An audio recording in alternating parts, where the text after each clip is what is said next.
He thought that look would spare her. That same look all those educated black folks have when they think they are the law, he sneered before cuffing an elderly black woman in the street. He didn't know who she was, but seconds later the badge he tossed triggered a federal emergency. This story isn't about rank. It's about a system that thought it could humiliate anyone until it stepped on the one woman who could make it kneel. Think racism is over? Watch to the end, because this reckoning won't let anyone look away. That morning, Maple Avenue remained so indifferent it was nearly invisible, as if the trees, crosswalk lines, and weathered signs had learned how to exist without being noticed. The air was strangely gentle and clear, a kind of silence that made the whole city feel as though it were waiting for someone to break it, or trying to hold on one last time. Within that frame, Miriam's silver sedan moved without a sound, as much a part of the pavement and the morning as of a life people failed to notice until it was no longer there. Empty intersections, shuttered buildings, everything looked like a backdrop to a movement whose driver had never intended to alter course. Not slow, not hurried, just precise, like everything she had ever done. She didn't think much about others' eyes. She had lived long enough to know that attention was often not worth chasing, and silence was not retreat but a form of decision. Her morning trips to the bookstore were a routine, not because of the news, but because they imposed order on a world constantly trying to upend what she believed to be right. The bookstore owner bowed as always, but neither of them knew that morning would be different. A flickering red light reflected on the glass, tapping against the shop window behind her sedan like a kind of warning, not for her, but for the fragile order this city still clung to. When Miriam returned to her car, newspaper folded in hand like every other time, she didn't start the engine. She looked into the rearview mirror, not to identify the patrol car's plate, nor to guess who was behind the wheel, just to look. Sometimes looking is the only way not to be swallowed by the assumptions others impose. The patrol car had stopped. The red light kept blinking. No siren, no voice, no explicit demand. But she knew. And she also knew she wouldn't repeat the same steps as dozens of times before, taking out her ID,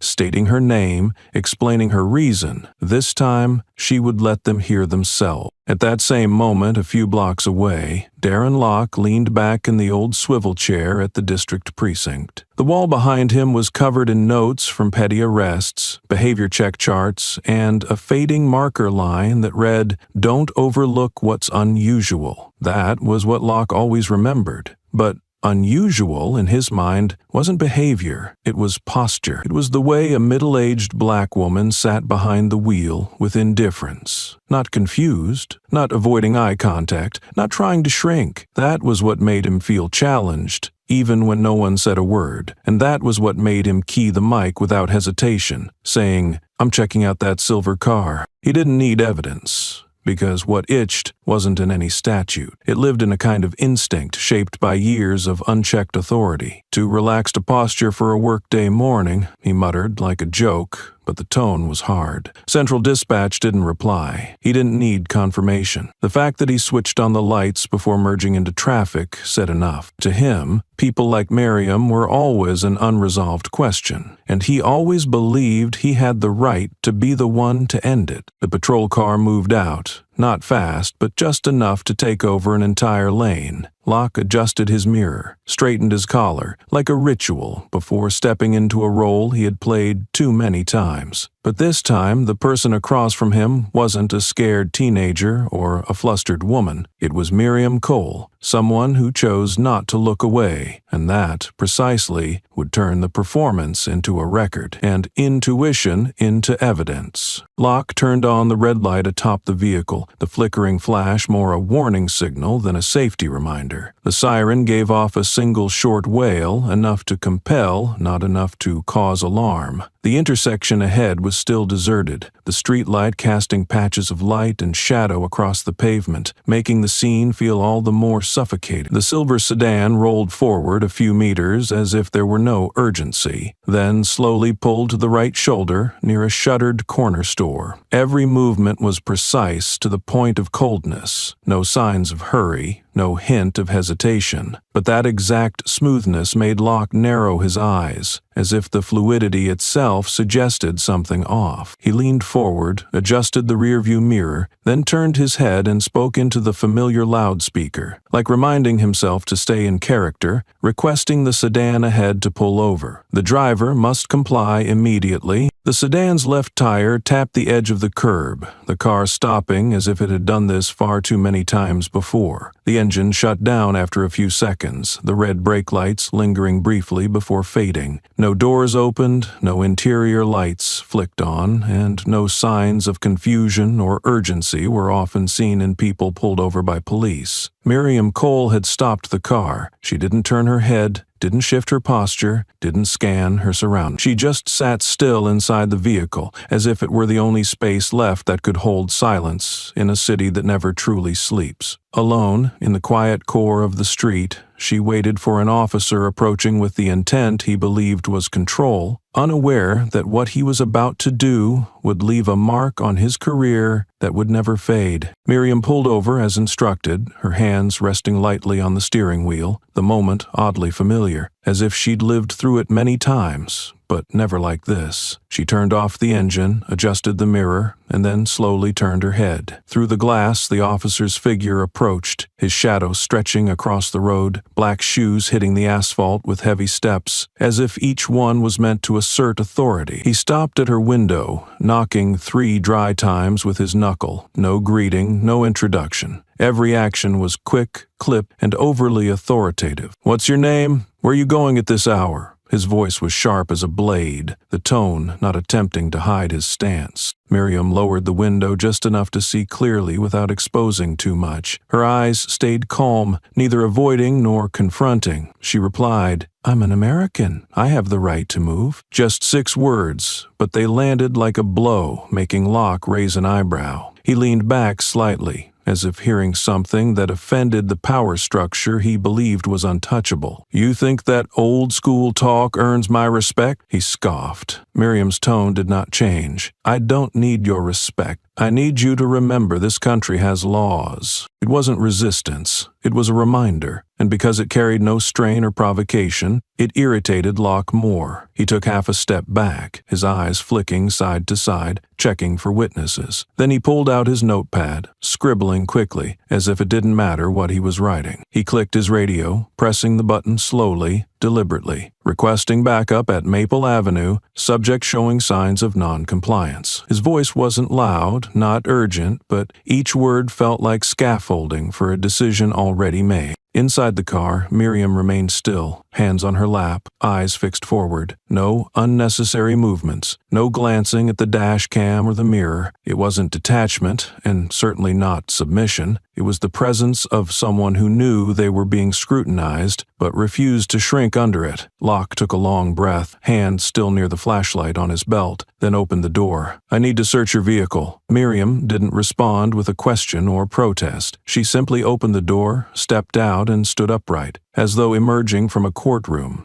not a civilian car. "On what grounds?" she asked, her gaze steady. "Vigilance is duty," Locke said, eyes unblinking. Miriam gave a small nod. "Then be vigilant with your prejudice." The words weren't loud or fast, but they echoed into the space between them, one believing he was carrying out a duty, the other fully aware that the line between law and abuse had just been blurred. Miriam didn't flinch, and in that moment, Locke felt an unfamiliar unease. Not because she resisted, but because she wasn't afraid, and in his eyes, that was the most dangerous thing of all. Locke stood slightly off-center in front of the car, as if unsure whether to confront or circle. His boots made a muted thud on the pavement, but his stare was anything but quiet, fixed on Miriam like she were a riddle left too long unanswered. She was already standing, not in defiance, not in fear, but with an economy of motion that suggested she had been here before, in some form,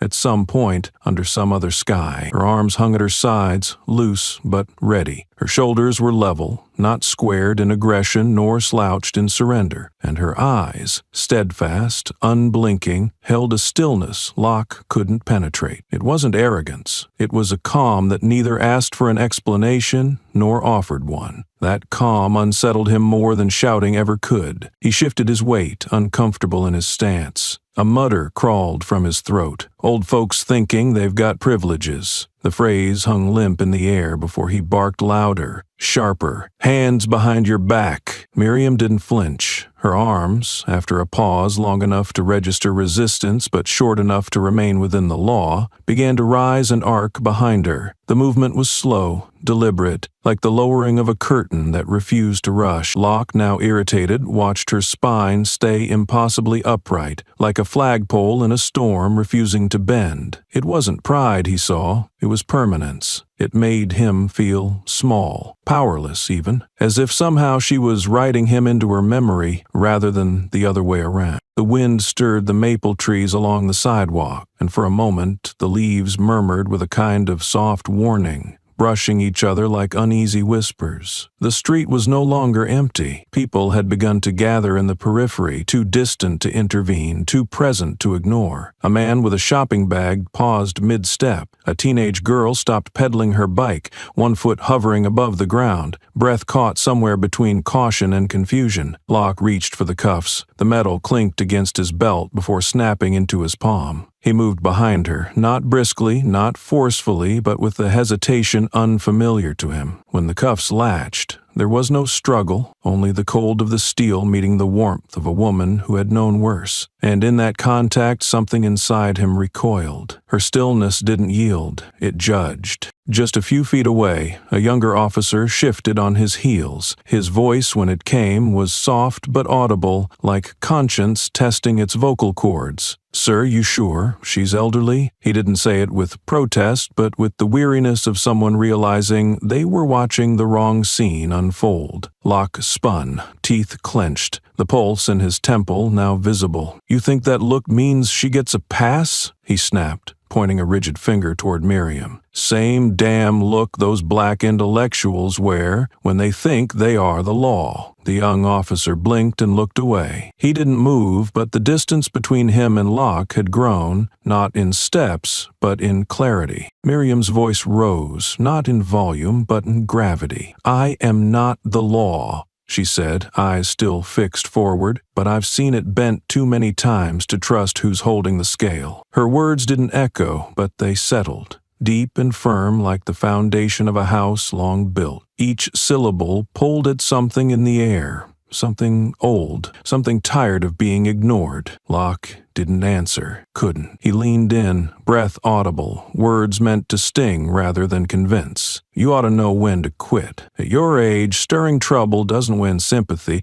it just makes people tired of you." But even whispered, his voice felt smaller now, like a matchstick in a storm. Because what he didn't know, what he couldn't feel, was that the street, the breeze, and even the silence had already stopped listening to him. Miriam tilted her head slightly, her gaze remaining straight. "If you're trying to scare me, maybe you should find someone else. People who've lived beneath the edge of justice don't fear its shadow." The words weren't loud, but they echoed in the minds of those watching. Locke stepped back as if he had touched something unexpected. The young officer lowered his face, unsure whether to step forward or fall back. Miriam, meanwhile, stood exactly where she was, back straight, hands cuffed, never once looking down. Locke shoved Miriam's shoulders forward against the hood, the motion more about asserting his role than necessity. Her hands were tightly restrained, her torso pressed to the weathered paint of the car, but she didn't lose balance. She turned her head slightly to the side to avoid hitting the glass, her eyes fixed on the row of trees across the street, where a few silent witnesses watched from a distance. He raised her handbag high, glancing toward his partner. "What do you see, some old lady with a saintly face? We've arrested all kinds like this. The easiest to fool you are always the ones who look like nothing." He spoke as if outlining a principle of law enforcement, but his voice carried more bitterness than experience. Miriam spoke softly, not directing her words at anyone in particular. "The most dangerous thing in my bag is memory, and I've never let it be searched by someone who doesn't understand its weight." Locke didn't turn around, but the comment made him tighten his grip on the handle. He yanked the zipper open, letting a few items spill deliberately onto the hood for effect. A pen rolled out, followed by a handwritten note folded in quarters. Locke unfolded it, eyes scanning the lines. No evidence, just a clipped excerpt referring to a constitutional clause, but the signature at the bottom made his hand freeze in midair. The younger officer glanced over, lips parting. "Sir, what exactly are we doing?" Locke did not answer, but this time no one stepped forward. Not out of fear,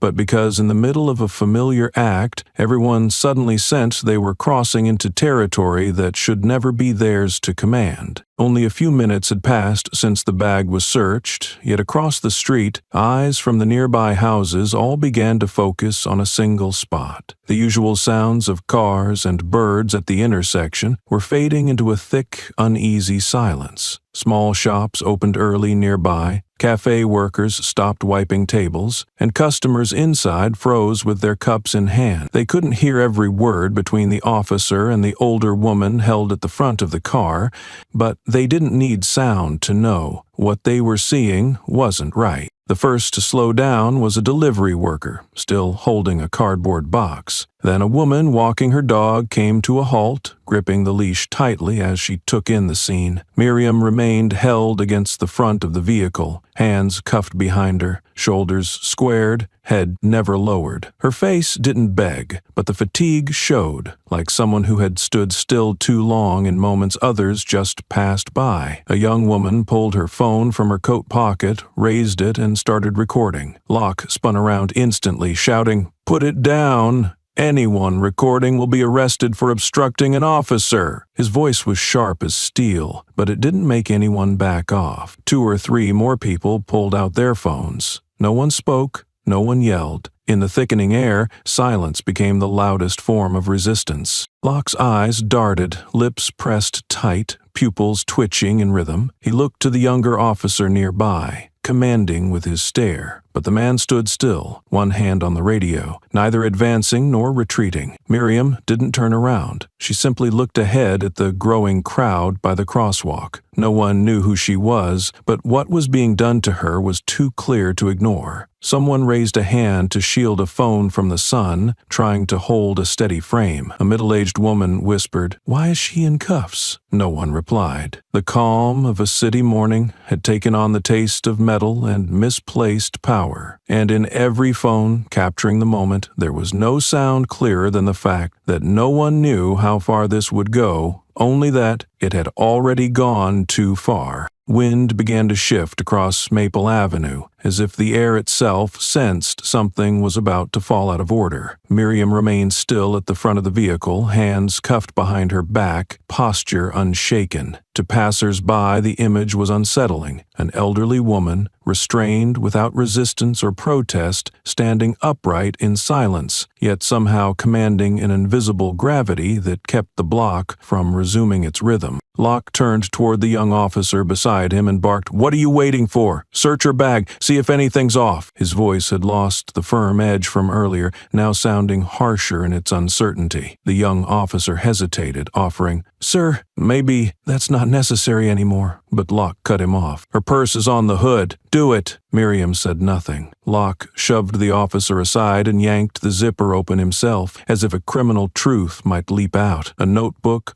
wallet, a few folded papers, and a fountain pen, nothing unusual. Then something metallic slipped free from the lining, hitting the pavement with a faint but unmistakable clang. That small sound changed everything. The young officer picked up the object before Locke could. He turned it over, froze, and held it out, his hands shaking. It was a badge, gold-toned and official, bearing the seal of the United States Supreme Court and the inscription, "Justice Identification." Locke took it, stared, and swallowed hard. His jaw clenched. His gaze moved from the badge to Miriam, who had not moved. She simply watched as her badge was held aloft in the sunlight. The bystanders, once idle witnesses, now realized they were watching a colossal mistake unfold before their eyes. Locke's grip tightened around the badge as sweat beaded along his palms. He muttered, "What the hell is this?" The young officer took a step back, visibly shaken. Someone in the crowd called out, "That's a real badge, isn't it?" Another voice followed, "She's the one who drafted the federal justice reform report last year. That's her." Miriam made no move to reclaim the badge. She didn't need to. Locke's every motion was self-indicting, an unspoken trial playing out before the city block. Her silence became its kind of testimony,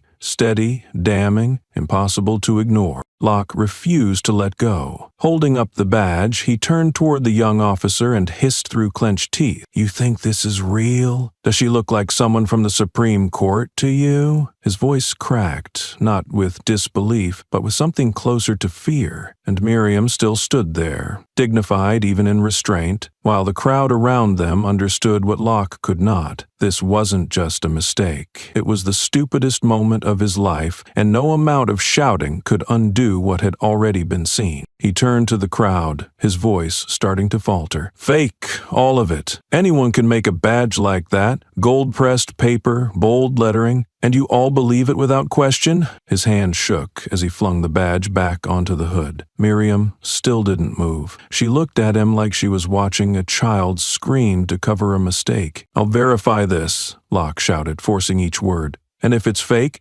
then what?" Miriam interrupted, calm and deliberate, like placing a hand on his throat. "You will arrest me for carrying a fake badge? Or for making you look small in public?" Locke's fists clenched as he stepped close, face inches from hers. "I know you're kind, think the law is just a game of words, but out here, I am the law." The younger officer began to step back. Phones rose higher in the air. The crowd was no longer watching. They were bearing witness to a moment that could not be undone. Locke gave the order, "Take her in." The officer didn't move. Locke hissed through his teeth, "I'll do it myself." He grabbed Miriam's arm, spun her around, and snapped the cuffs on tighter than before. Miriam stood tall, unfazed. "You just made the dumbest decision of your life," she said quietly. "And if you think arresting me ends this, I'm sorry. It's only the beginning." Locke didn't respond. He gestured to move her toward the patrol car. The whole block went quiet, but silence didn't mean consent. A young woman lifted her phone and spoke directly into the camera. "Everyone, share this video. This is Miriam Cole. A Supreme Court justice was just arrested in broad daylight." Cars kept rolling by, but from balconies, cafes, and storefronts, people were already standing. And somewhere in the data stream, the name Miriam Cole began to move. Locke thought he was still in control. But the moment he tightened the cuffs was the moment power left his hands. No gunfire, no resistance, just one wrong decision, witnessed by an entire nation. The patrol car door slammed shut with a force that seemed to trap the last trace of reason inside Locke. Miriam was shoved against the bench seat, her back pressing into the cold glass. She didn't resist, but she didn't lose her bearing either. Her face remained forward, eyes closed for a few seconds as if committing the moment to a deep chamber of memory. Locke gripped the wheel, grinding out through clenched teeth. "You people think you're immune, huh?" He wasn't speaking to a person. He was lashing out at a silhouette he had resented his entire life. That superior tone. We're sick of it. The ride to the station was silent. No sirens, no interruptions. But the stares from bystanders lingered, and the first videos had already spread too fast to undo. When the car jerked to a stop outside the precinct, Miriam remained silent. Only Locke fumed. He yanked her out roughly, muttering under his breath,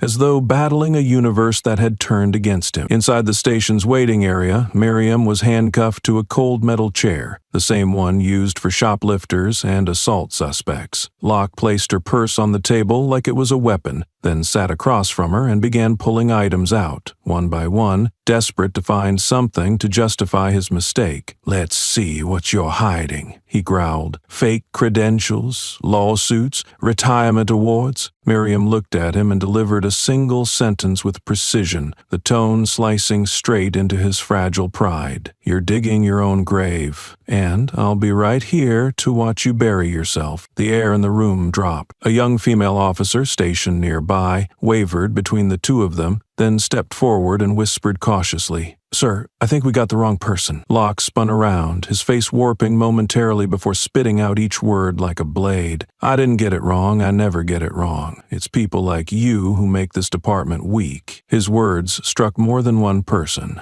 They struck modernity, empathy, and the belief that law should be executed with reason, not force. Miriam turned to him, her voice dipping into something colder than steel, not loud, not theatrical, but sharp as sculpted stone. You didn't fail by misidentifying me. You failed because you think you have the right to diminish anyone who makes you feel small. That sentence didn't just crush Locke's posture, it made several other officers nearby turn away, as if seeing a reflection of violence they'd long pretended was just procedure. Locke yanked the bag strap, unzipping a compartment he'd overlooked. A faint click echoed. A gold badge rolled out, spinning once before settling under the fluorescent light, its gleam mocking every excuse he might have conjured. He reached for it, but Miriam leaned slightly forward. Her gaze dropped to the badge on his chest, eyes firm as she said clearly, "Not everyone with a badge has authority, and not everyone who stays silent lacks power." The room froze. A young officer near the door turned away, hand trembling as he pulled out his phone. I think we just dropped a bomb." The phone had barely reached his ear when the door to the interrogation room swung open. The shift supervisor, a middle-aged man with a tense expression, stepped inside. He glanced at Miriam, then at Locke. What is going on here? No answer was needed. He had seen the bag. He had seen the woman in handcuffs, her face showing no trace of fear, and he had seen the unnatural silence that hung over the room, something no lawful arrest should ever carry. Locke shot to his feet. "Sir, I was just—" The supervisor raised a hand. "What was she arrested for?" Locke froze. One beat, two, then he forced the words out like gravel in his throat. "I was verifying identity." The supervisor said nothing. His eyes moved to Miriam, just for a few seconds, enough to understand this was no ordinary individual. He turned back. "Release her." Locke's eyes widened. "Sir, that badge could be—" "I said release her." The supervisor's voice was not loud, but it landed like a gavel on a courtroom bench. Locke stomped once, unmoving. A female officer stepped forward, pulled the key from his pocket, and unlocked Miriam's cuffs with a slow, deliberate motion, as if to make sure no further mistakes were made. Miriam rubbed her wrists without a trace of triumph. She simply turned to Locke, tilting her head slightly, as if offering him one final chance to reflect, but the look in her eyes left him feeling more hollow than ever. The supervisor pulled out his phone, made a brief call. No one heard what he said, but a few minutes later, a man in plain clothes entered, wearing a federal ID badge. He walked straight to Miriam, nodded. "Justice Cole, are you all right?" She answered with a soft smile, then turned to the table and picked up her badge. Locke stood frozen. Her name landed like a slap that shattered the entire illusion he had built in the past few hours. He took a step back, then looked. No one stood with him. This room,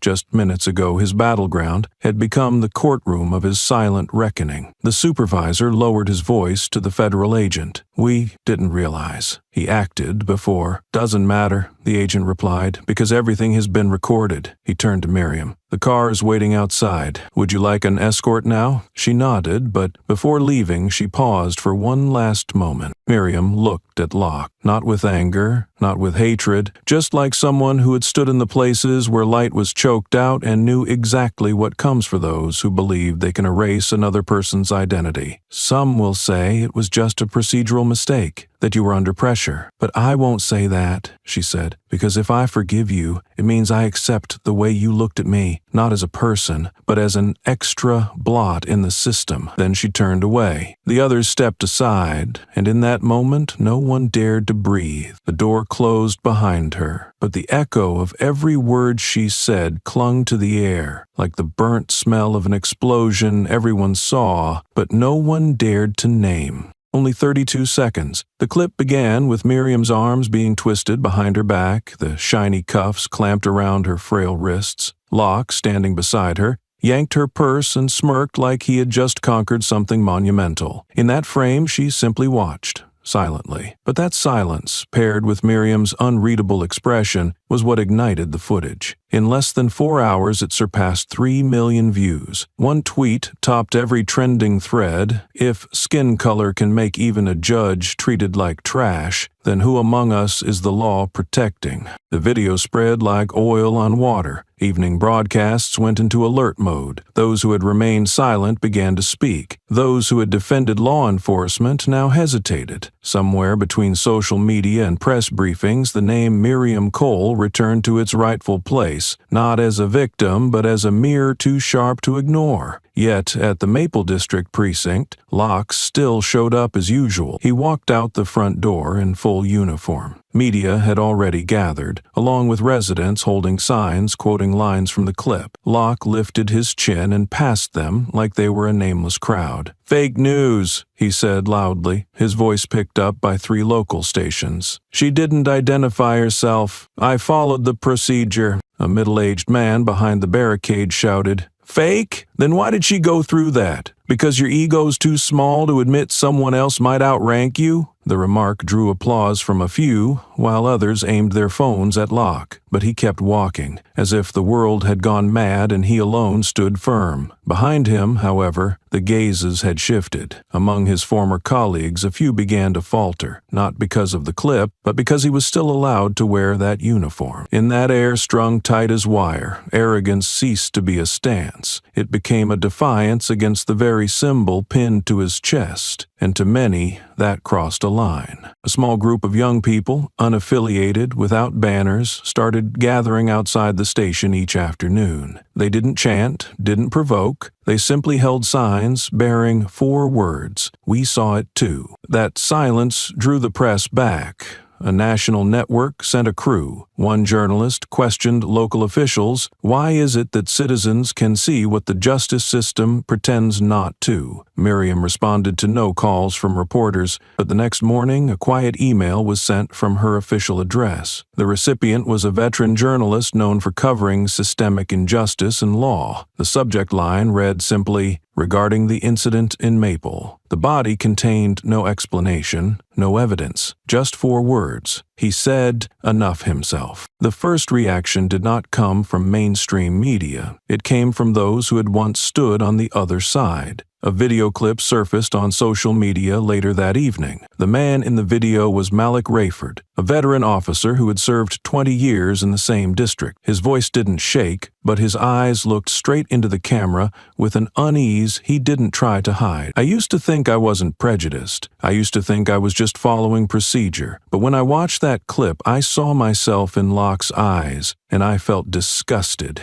That confession spread faster than the original footage, tore through the silence of those within the force, those who had always claimed prejudice was a personal flaw, not a systemic one. In the comments, numerous verified accounts belonging to police officers began sharing their own experiences, not to defend themselves, but to admit. One wrote, "I once cuffed an old man because he told me I should reread the law. I forgot, or forced myself to forget, the look in his eyes, but now I remember." Another said, "We were trained to recognize threats, but no one taught us how to see people." Miriam did not appear publicly, but she had begun responding to letters. A group of law students organized a closed discussion at the university library where she had once studied. They didn't expect her to come, but right on time Miriam walked in. No entourage, no press release. She took a seat in the circle of students and stayed silent for a few minutes before speaking. "There was a time I presided over a case of unjustified police shooting," she said. "When I passed sentence, some people looked at me like I had betrayed my skin. They didn't say it aloud, but I saw it in their eyes, the anger that I had punished someone wearing the same uniform." Miriam paused. A student was about to speak, but she gently raised a hand. "The color of the uniform doesn't cover up rot underneath. The law is not a shield for fear or pride. The law is a reminder that anyone can be wrong,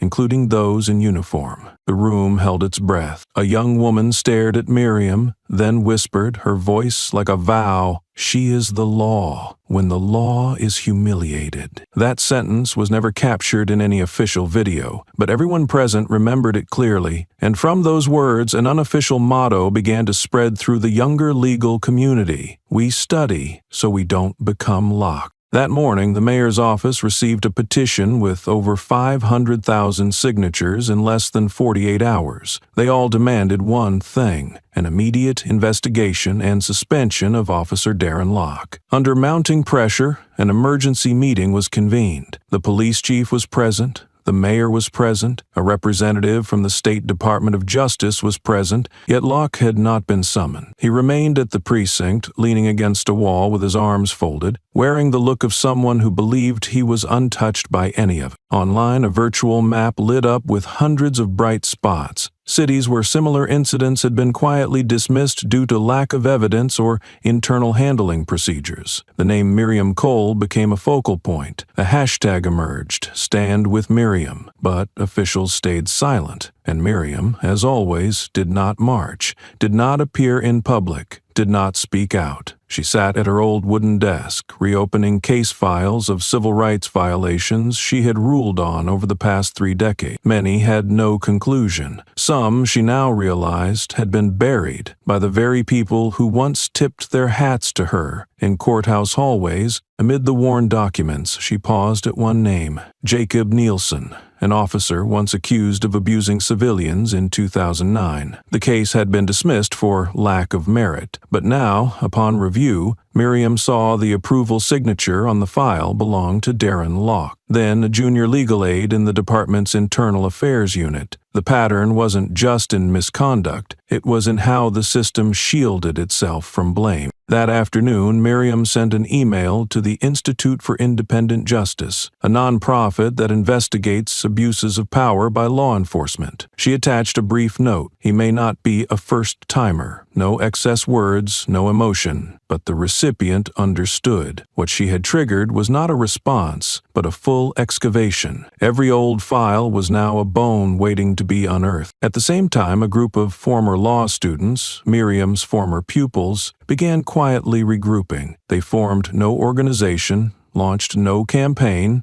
They simply split up the task of reviewing every case Locke had influenced, from parking violations to dismissed petitions. Names like Tanisha Bloom, Marco Rivera, and Haley Shue, once labeled public nuisances, reappeared not as disruptors, but as silenced witnesses. In the archive room of a local TV station, an editor named Andre King rechecked old footage. He recalled a segment pulled last minute. A mother claiming police used force on her 12-year-old son, suspecting him of stealing a car. The person who requested the footage be shelved? Darren Locke. The next day, a short letter from the Institute for Independent Justice reached the state prosecutor's office. Just 3 lines, no embellishment. "We request access to all internal investigation files involving Officer Darren Locke from 2012 to present. Data suggests evidence tampering and legal process violations." The letter was quickly leaked. Within hours, 3 national news outlets ran the headline, "A judge knocked on the door of the past," and the whole system trembled. Locke heard the news while sitting in an internal briefing room, trying to ignore the flood of incoming calls. A young officer walked in holding a phone,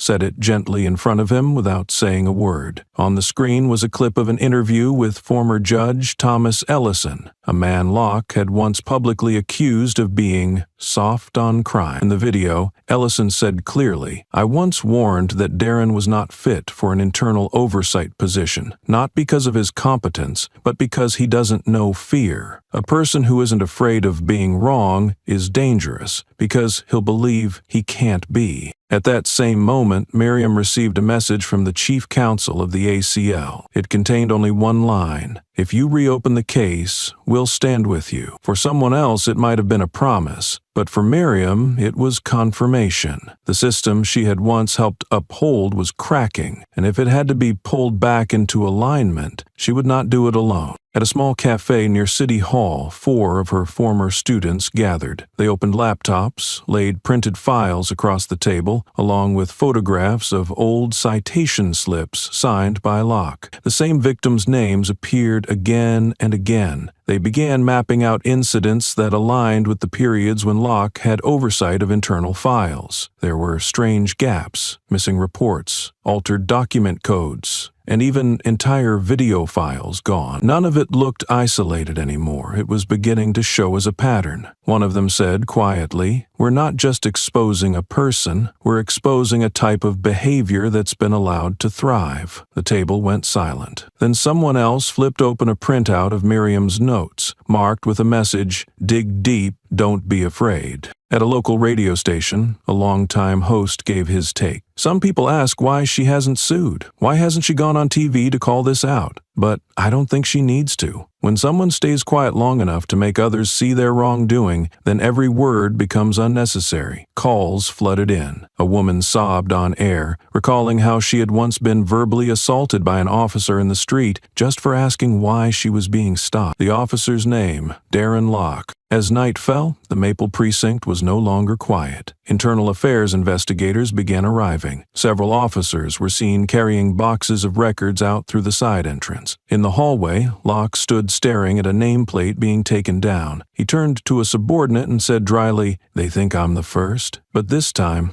no one answered. By the fourth morning, the reception area of the Rockford Police Headquarters had grown accustomed to the names written across public letters and angry hashtags. "Justice for Miriam" was printed on shirts, protest signs, and even stenciled onto the sidewalk. But inside the building, doors remained closed, and those in uniform avoided every camera. Miriam had yet to make a single public statement. She did not appear on screen, did not write letters, and did not stand beside any attorney. Yet with each passing day, every knock on the wall of silence sent another ripple through the police department's foundation. On the second floor, a group of mid-level officers was summoned to evaluate media impact, but the voice that truly shifted the atmosphere came from a young officer, the same one who had witnessed the entire incident. Called to present, she pulled out her phone and played the video she had recorded when Miriam was handcuffed. The room fell into silence as Locke's voice echoed, "That look, just like those black intellectuals who think they are the law." A captain muttered, "If that line goes statewide, the board will call an emergency meeting." The head of HR looked down at her files. "We can't suspend him internally yet, but if she is a federal judge, then we're sitting on a live grenade no one wants to touch." At the same time, in a quiet corner of Midwestern Law School's library, two final-year students were replaying the clip for classmates. One said, "She taught me. She was the only person in the justice system who ever said this out loud. The law wasn't made for the weak.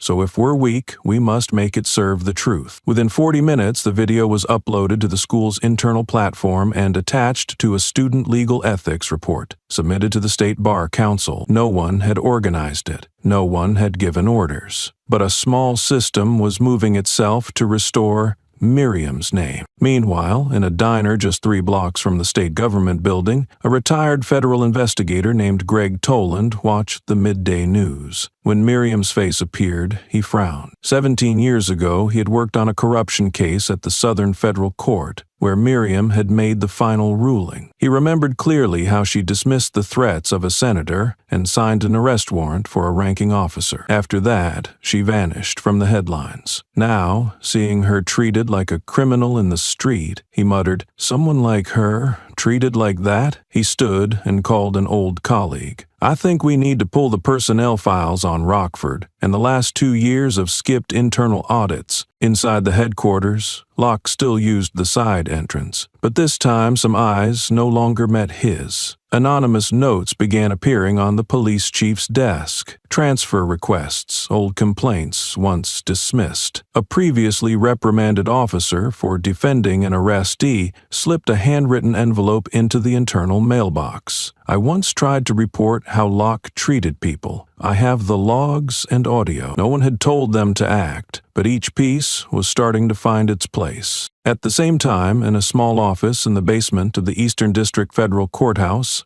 a middle-aged man in a gray shirt was reviewing a list of cases involving Rockford police over the past 3 years. His name was Victor Delaney, a senior legal aide who had once worked under Miriam. On the screen, a troubling pattern emerged. Unjustified arrests, dismissed charges, and vague rulings appeared with increasing frequency. With each name and date in the files, Delaney sat up straighter. When he reached the record marked LYW, arrested last year for disruptive behavior at a gas station. He closed the laptop and picked up the phone. I need to file an urgent internal report. The list is long, and someone should be protecting her. Across the city, an elderly woman was packing up silverware in her small grocery store. Her name was Mavis, a high school friend of Miriam's. When a young customer asked about the video that was spreading, she didn't say much. She simply recalled, "When we were 17, Miriam stood up in class to protest race-based grouping. The principal said it would go on her record. Miriam laughed and said, 'Write it down.' So there's proof I didn't stay silent." The customer fell quiet. A boy nearby said, "I never thought someone older could be that brave." Mavis nodded. "Bravery is there. The question is whether people let it speak." Back at police headquarters, an anonymous email landed in the internal system. The attached file contained hallway footage from the day Miriam was brought in. Locke yanking her bag, slamming the badge on the table, staring at it like it was fake. That footage had never been entered into the official case file, but now it was spreading across internal police groups throughout the city. A lieutenant messaged a colleague, "If we keep covering for him,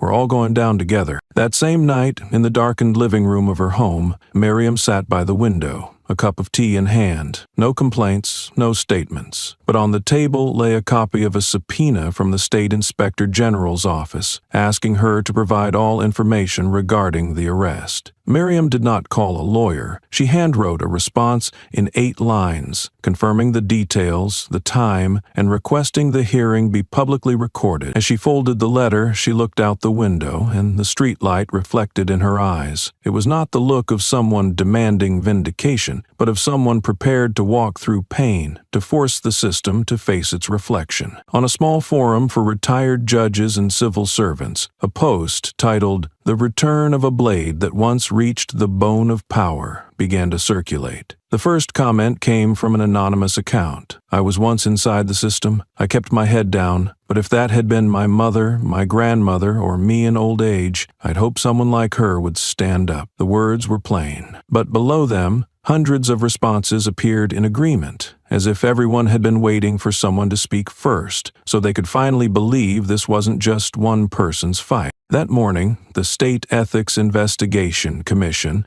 unexpectedly became the top headline, not due to a political scandal, but because its office confirmed an initial hearing regarding the arrest of Judge Miriam Cole. Originally scheduled behind closed doors, public pressure and a formal request from Cole to make the hearing recorded and open shifted everything. The announcement was posted on the homepage. Time, 9 o'clock, Monday. Location, Civil Inquiry Room 3. Chairs climbed by the minute, and for the first time in years, an internal disciplinary process attracted millions of viewers as if it were a historic trial. Elsewhere in the city, Darren Locke still had not been suspended. Though media coverage intensified, the police chief cited the need to await findings from the independent inquiry. Locke made no public comment, but among friends and close colleagues, he began to show signs of unease. In a closed meeting, when asked, "Are you sure she's not really who they say?" Locke slammed the table and snapped, "I don't care who she is.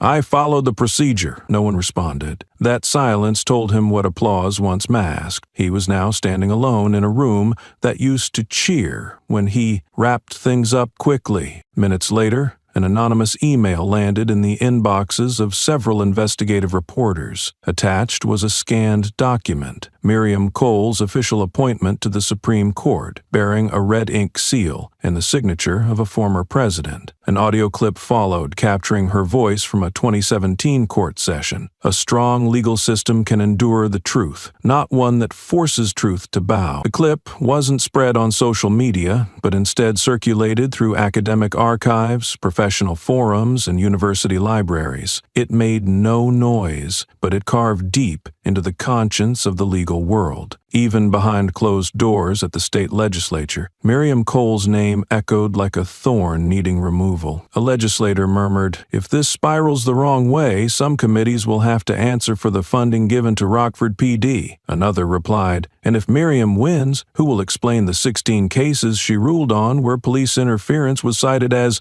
Operation generational pressure. This was no longer a personal story. It was unraveling into a chain of consequences none could control, especially those who once hid safely within the system, now forced to face exposure. Meanwhile, Miriam sat in a borrowed office without a nameplate. Before her were old files, rescinded rulings, civil suits, closed quickly due to technicalities. She marked each page with crisp notes in small, firm handwriting. No one rushed her. She issued no statements. But with each step she prepared, not just for a hearing, but for a broader confrontation about power, dignity, and the cost of mocking justice. At the State Civil Investigation Bureau, a team of analysts combed through Locke's records. One young reviewer quietly noted, "His arrest rate for people of color is 5 times the department average. 5 cases were dropped for lack of evidence, 2 flagged by internal affairs." The supervisor didn't respond, only circled key lines in the data sheet and said, "We're not stopping with Mrs. Cole. We'll find out if this was a rogue officer or a system convinced it gets to decide who matters."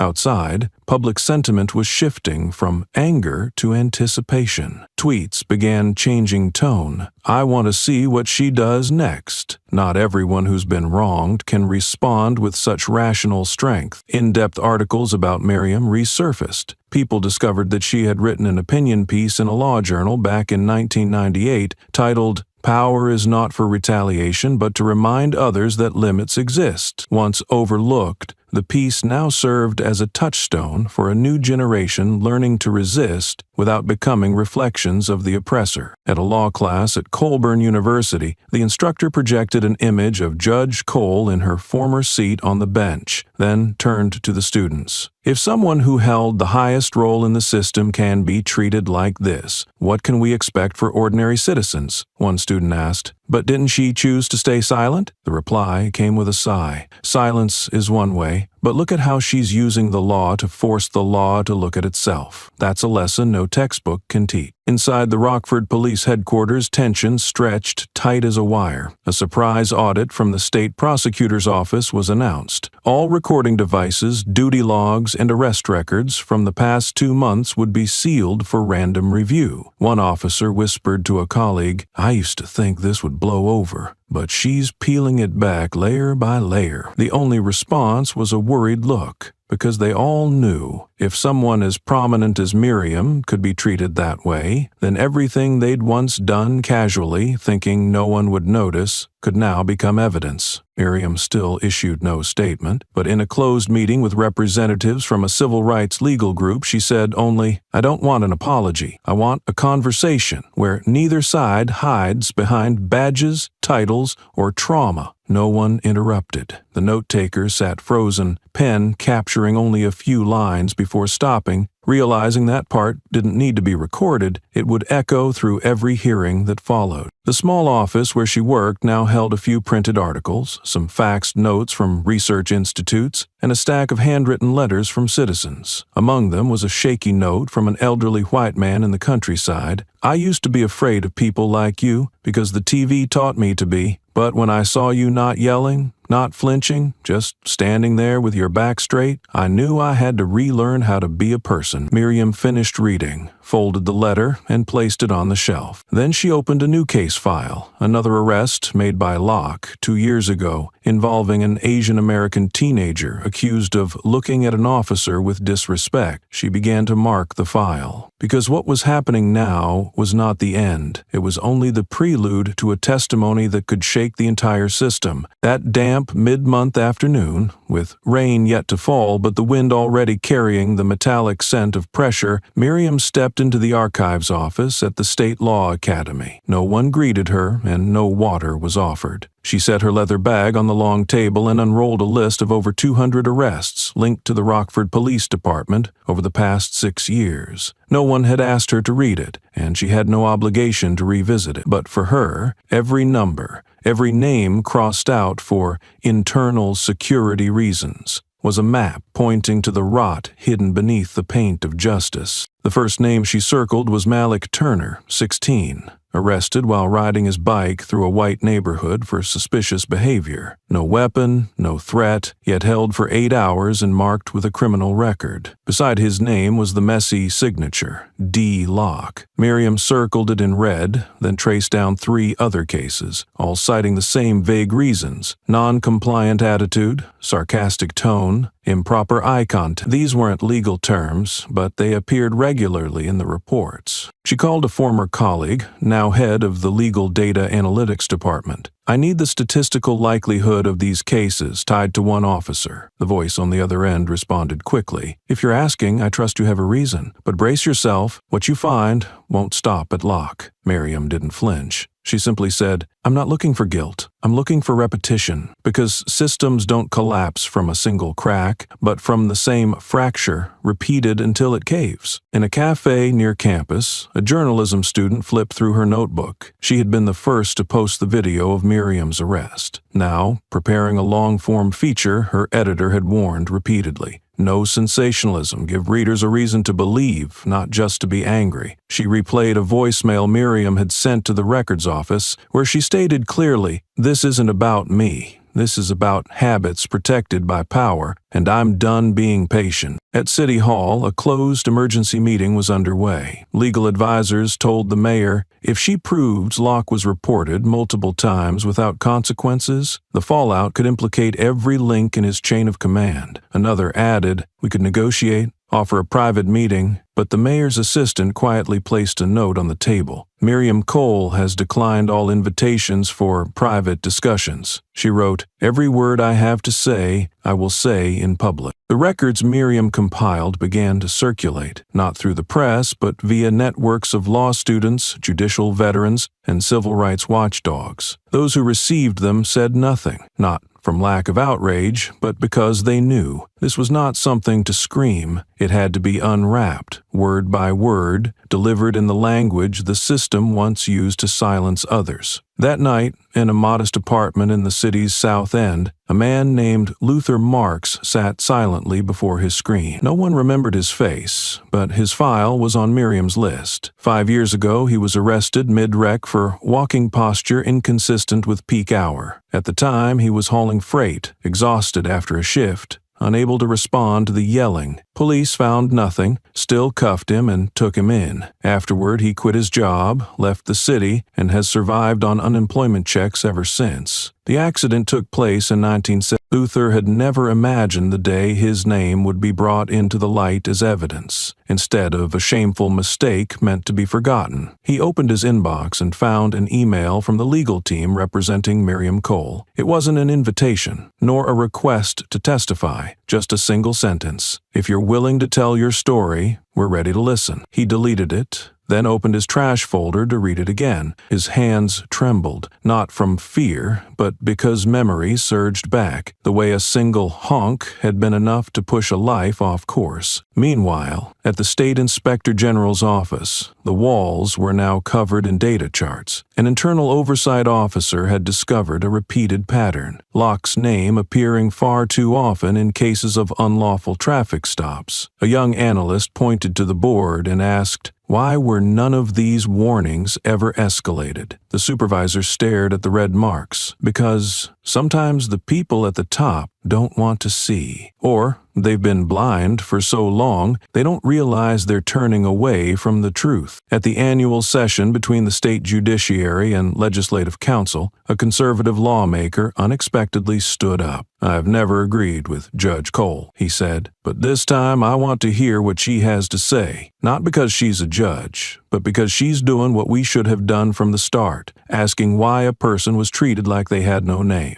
The room fell quiet for a few seconds. Then came the sound of quiet nods. It wasn't silence of resistance, but the kind that admits something has been ignored for far too long. Miriam didn't attend press conferences. She didn't appear on television, but her investigation notes had started showing up in law school syllabi. One professor said bluntly, "This is the first time our students aren't learning about power from the top down, but learning how it's being challenged from the bottom up." The students looked at one another, realizing this lesson had no model answer. It was a test of character and the willingness to confront the very system they were part of. Late at night, Miriam sat at her desk, the warm desk lamp casting light on pages of handwritten notes. She was compiling evidence that met the threshold for filing federal charges. In an old folder, she found a transcript from a phone call 3 years ago. A young black man had been threatened by Locke, who said he would shoot if you ask why you're being stopped again.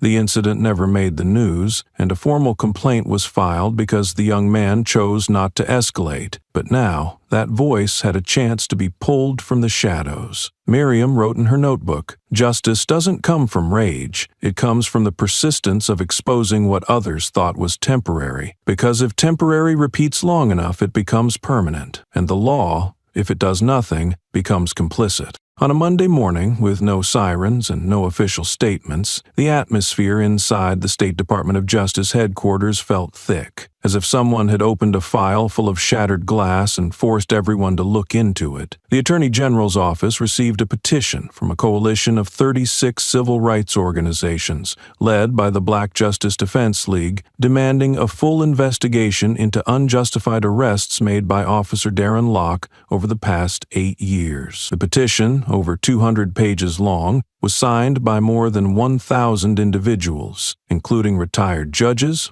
civil rights attorneys, and professors of criminal law. A legal advisor walking through the hallway, clutching the file, whispered, "We've hit the root now. And this time it's not just an officer, it's culture." That line quickly spread to the adjacent room, where analysts reviewed the Rockford Police Department's internal disciplinary records. Locke had been reported 12 times for abuse of power, verbal misconduct, and unjustified stops, yet not once was he disciplined. Each resolution ended with the phrase, "insufficient evidence to pursue disciplinary action." At Rockford Station, Locke stepped out of his office and found the lobby silent. A young officer glanced at him, then looked away. The female officer who had witnessed him rifling through Miriam's bag now stood at a desk, her hand on a printed dossier from Miriam's investigation. She looked up and asked, "Did you think no one was watching?" Locke smirked. "You buying into those media fabrications?" She didn't answer, but her eyes made it clear. This was no longer a personal matter. This was a reckoning with a habit grown fat on silence. Meanwhile, at a major city newsroom, the editor-in-chief ordered the Miriam coverage onto the front page. "We're not calling her a victim, we're calling her the one who unmasked justice," he said, then turned to a group of young reporters editing copy. "Write with fairness, not fury, but don't hold back what needs saying." A video accompanying the article showed Locke shouting at a cameraman outside the station. As a wall of internal documents was taped across the windows, no instructions given, but everyone understood. The era of blindfolds and shredded complaints was over. At a suburban high school, the social studies class curriculum was abruptly changed. The teacher wrote on the board, "Who watches the watchers?" and handed out copies of a past speech by Miriam titled, "The Responsibility of Power When No One's Looking." A student stood and read aloud, "Power doesn't rot in silence. It rots when those who know the truth stay quiet to stay comfortable." The room fell still. And in that silence, the lesson became something beyond grading, because scores couldn't measure what had just shifted. By that afternoon, the Federal Department of Justice officially demanded all records related to Darren Locke, including documents previously marked internal or not for public release. A deputy director of state security, seated in a private briefing, had just received a command from above: "Do not independently handle any files related to Miriam Cole." The instruction seemed simple, but underneath was a chilling admission. If this could happen to a Supreme Court judge, then no one was safe. At the same time, Senator Carl Langston, who rarely spoke on civil rights issues, posted a short statement against a black background. "Power is a dull blade if it strikes the nameless and trembles when facing a true identity." The quote was shared over 1 million times in just 2 hours, appearing on protest signs, social media posts, T-shirts, and even highway billboards. People no longer referred to Locke by name. They called him the shadow that thought it was the sun. A television network reported that, years ago, Locke had been a scholarship recipient from a fund established by Miriam herself, created for police cadets from underprivileged backgrounds. When a reporter asked Miriam about it, she replied simply, "I didn't raise him to become this, but I won't deny responsibility." She offered no condemnation, no defense. Yet that sentence spread like a splash of cold water on those who believed power could wash away the past. At the governor's office, an emergency meeting was convened. The spokesperson delivered the administration's first statement. "We are committed to transparency and will not shield anyone who uses a badge as cover for prejudice." But inside the room, many advisors grew uneasy. If this case widened, dozens more could surface in its wake. One person sighed, "We're sitting on a data mine that talks, and this time it refuses to stay quiet." That evening, in a central plaza, no protest was formally organized, but hundreds gathered on their own. They held signs that read, "I am Miriam at the traffic stop. Law doesn't need force, it needs memory. If you were ever silent, you owe me your attention." No chants, no fireworks, but the momentum spread faster than any loud march. A 12-year-old boy standing next to his mother asked, "Mom, was she a judge?" The mother replied, "She's the one making them redefine what judge means." At the same time, in a small cafe Miriam often visited, she sat quietly before a steaming cup of tea. No bodyguards, no advisors, no press. An elderly man walking by stopped, then said softly, "Thank you. Because of you, my grandson now knows that bowing your head is for reading, not for dodging blows." Miriam nodded, saying nothing, but in her heart those quiet words carried more weight than any verdict ever spoken in a courtroom. At the end of the day, a single line appeared on the state government's website: Special Commission on Police Conduct, officially formed, effective immediately. No loud announcements followed, but everyone knew a legal earthquake was beginning, not from a trial, but from a traffic stop. 1 week after the incident broke out, the Office of Civil Rights Attorney Gloria Montrose received an unmarked envelope. Inside was a leaked copy of an internal report. Locke had been formally warned 3 times for discriminatory behavior,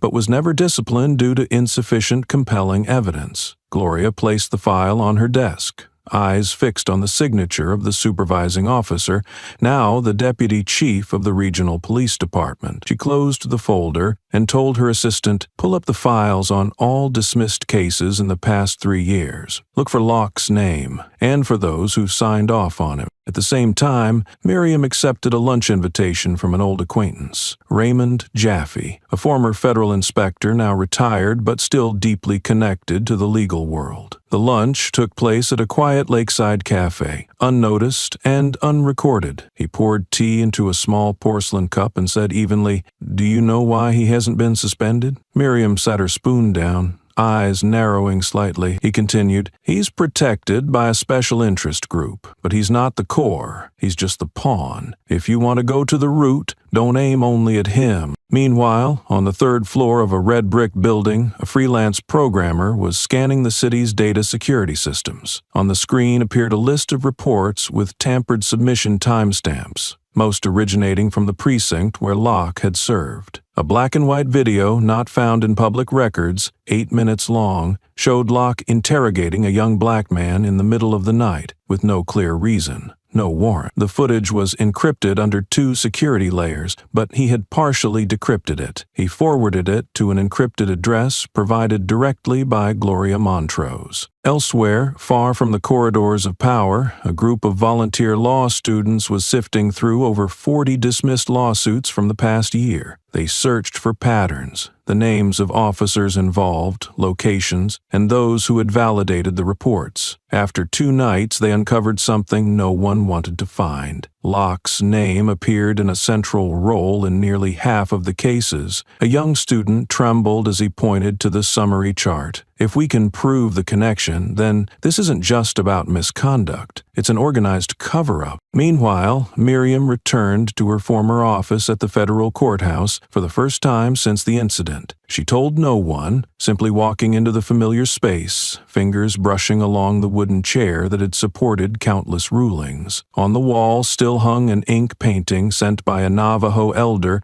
after an old trial. She stared at the painting for a long while, then opened a drawer and pulled out a leather-bound notebook. In it, she had once recorded instances of police misconduct, not all with sufficient evidence to prosecute, but all worthy of remembrance. She closed the book and slipped it into her bag. This time, she would not just remember, she would retrace every page, every name, every silence that had derailed justice. That afternoon, at the Montrose office, an emergency meeting was called between representatives of the city's 3 largest civil rights organizations, a team of young lawyers with experience in abuse of power cases, and a former data analyst from the Office of Judicial Auditing. Gloria entered, carrying a city map marked densely with red pins. Each pin is a baseless arrest from the past 5 years where Locke or his team were present. No system is that random. She turned, her voice colder than usual. And this will form the basis of the federal case. One attorney raised a hand. We have grounds to sue the entire system, but we don't have the media momentum to win public opinion. Another nodded. We need a pivot point, something that removes any doubt this wasn't just an isolated incident. Gloria looked around, then slowly pushed a USB across the table. This is a video not found in any official system. I'm not asking who sent it, but it shows Locke pointing a gun at a 12-year-old boy for riding his bike in the wrong lane. The room fell silent. At the Rockford precinct, a mid-level officer received a call from the federal prosecutor's office. The voice on the other end was calm but firm. We'll need all internal records related to Officer Locke's deployment decisions dating back to 2018. If there's evidence of interference, you should prepare to testify under oath. The officer hung up, sweat breaking across the back of his neck. He had assumed this would pass as before, but this time, every direction was pointing toward them, not for one cop, but for the way an entire system had protected him. At that moment, in a closed interview, Miriam sat across from a panel of independent investigators authorized by the state Senate. They pressed her for specifics: the time she was stopped, Locke's behavior, irregularities at the station. She answered without hesitation, her gaze steady. When asked why she hadn't gone public sooner, she said, "Because I wanted to see if the system would respond before I forced it to." One member of the panel wrote in the report, "Deliberate restraint, not from fear, but to test the outer limit of institutional integrity." At New Haven Law School, the same group of students who had combed through records were now drafting their first report for a division focused on systemic injustice. They weren't just collecting data, they were mapping the structure itself, from internal review to external oversight. A student named Luca closed his presentation with, "We're not trying to destroy the police. We're trying to make sure they never forget this. Power without limits is a tool of injustice." The department chair nodded once, then said quietly, "This report will be forwarded to the Congressional Oversight Committee."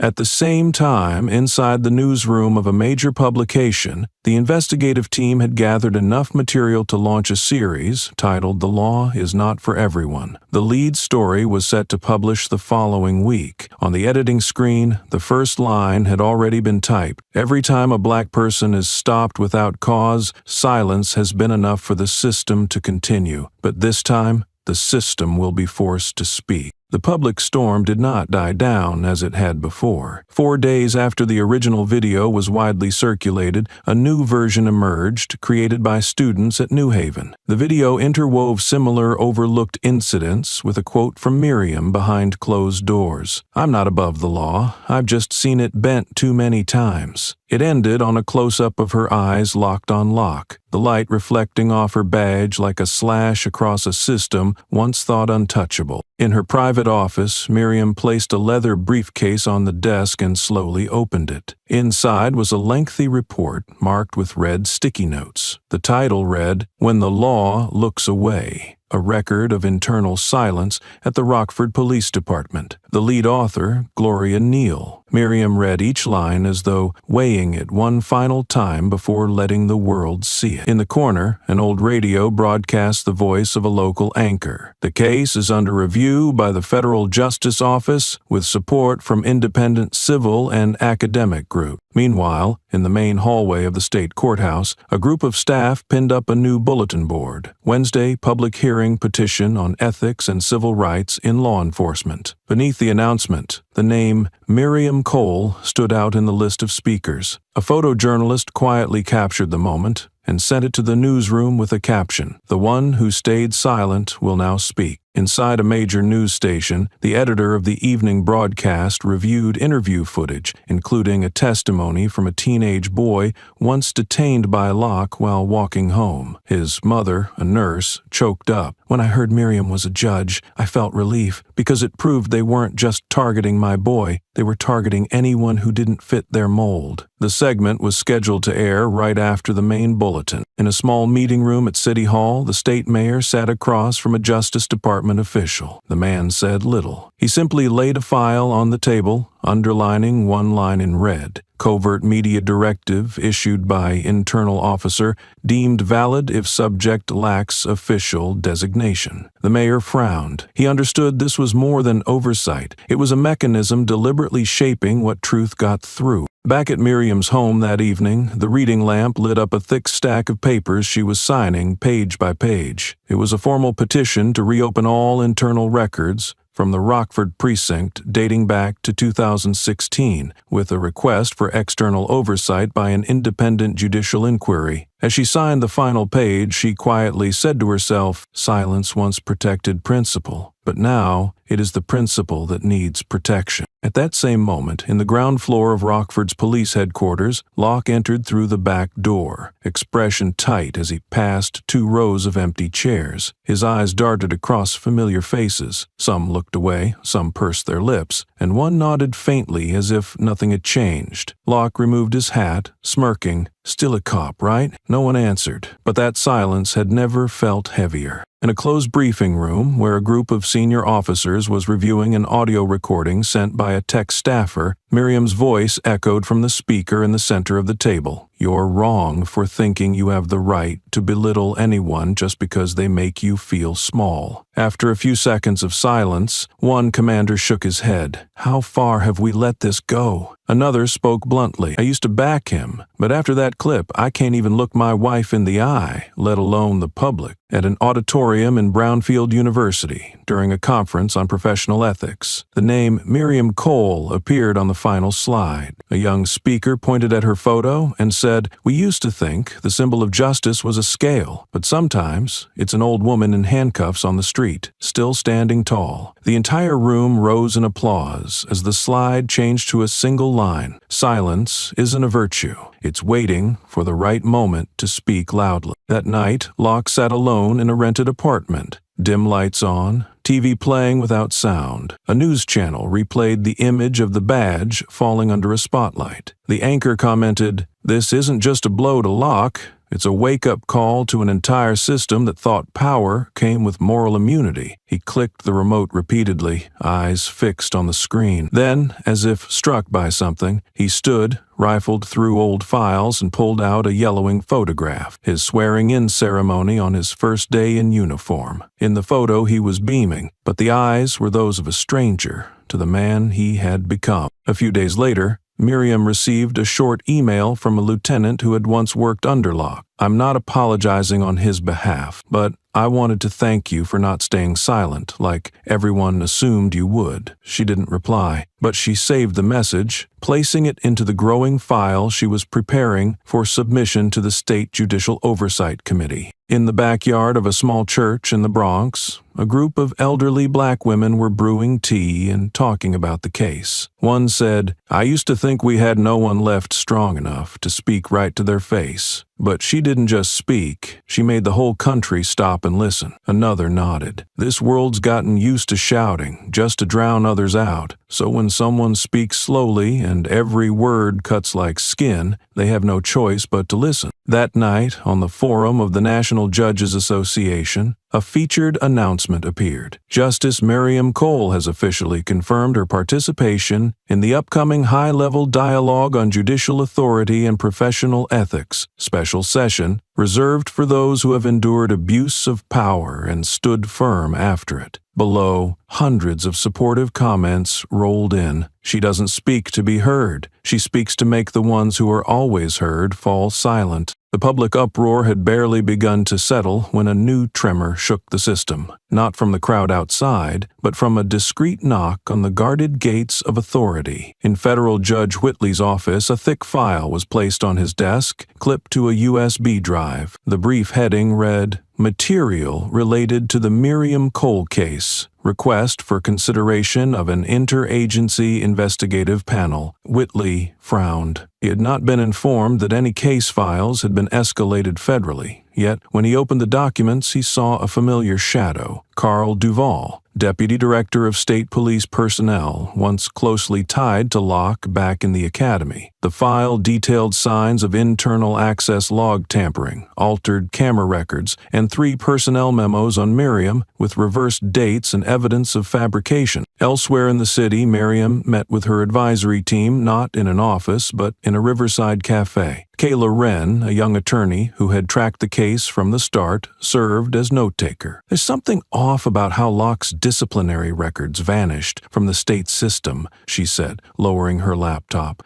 "I've been tracing who had override privileges. Duvall's name comes up too often." Miriam was not surprised. When a man can snatch a purse from an old woman in broad daylight and keep his job, someone's backing him, she said, firmly, without bitterness. "The question is, how many layers can we peel back before someone rushes to seal it up?" Meanwhile, at the State Department of Internal Affairs, an urgent memo was sent to the chief inspector. Cease all tracing related to the Locke case until further notice from the Office of Executive Oversight. No reason was listed, but the recipient knew better. Someone did not want the inquiry to continue, and that only made it more dangerous. The media began noticing the strange silence. A senior reporter from the Capital Tribune wrote, "There are days you wake up and the whole machine seems to be wiping its footprints. But this time, whose tracks are they erasing? And what are they afraid we'll see?" In a handwritten letter Miriam sent to a former colleague on the judicial board, she wrote, "I don't thirst for blood, I thirst for clarity. And if anyone thinks I don't have the strength to see this through, they've forgotten I've sat at the bench for over 40 years, long enough to know exactly who is waiting for me to collapse before I reach the end." That evening, at a small lecture hall inside Brentwood Law School, a closed-door session took place under the label Private Thematic Dialogue. The organizer, Professor Hallman, a former student of Miriam's, had invited her not for the scandal, but for what the case revealed inside the system. Students sat in a circle, no microphones, no cameras, just the weight of attention. A hand rose from the front row. A senior student asked, voice trembling but clear, "Ma'am, if you don't speak, who will speak for people like us, those who never had power to begin with?" Miriam tilted her head, her gaze quiet but warm. "When I was handcuffed in the street, I didn't think about speaking out.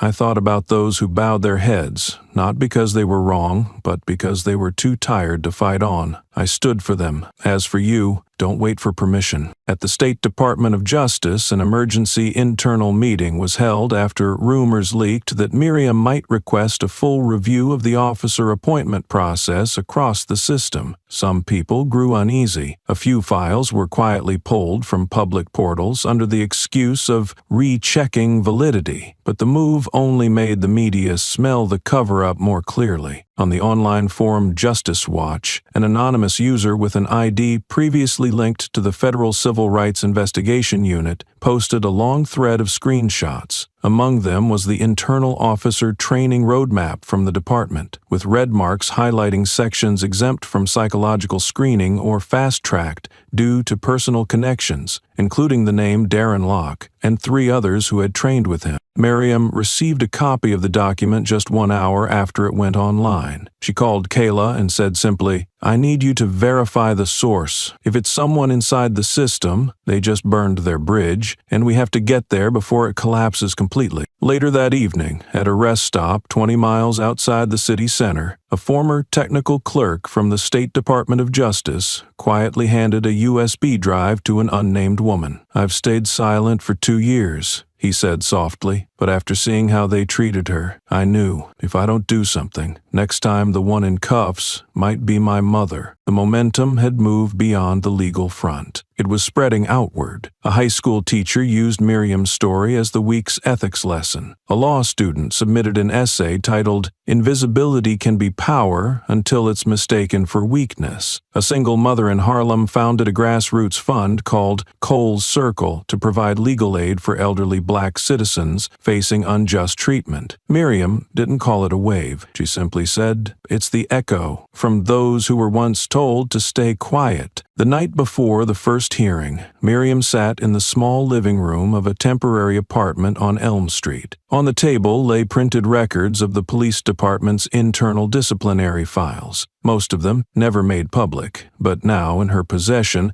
thanks to a trail of evidence from people who once worked inside the system. The soft yellow glow from the desk lamp lit up the lines in stark detail. 3 times Locke had been reported for using racial slurs during stops, twice for violating stop-and-search protocol, with each record erased after superior intervention. Miriam underlined each line, laying them beside the circulated video clips as if assembling pieces of a machine someone had long tried to conceal. She did not regret her initial silence. It was the silence of observation, not fear. But now, she understood. If she did not complete her presentation, this case would sink, just like the names before, those handcuffed and then vanished from headlines overnight. The next morning, the City Hall's perimeter was barricaded early. Crowds gathered from all directions, holding signs that read in bold print, "A judge in handcuffs? Is there still justice in the system?" The press lined up in droves. Inside, the public seating was full. Though the hearing was not legally binding,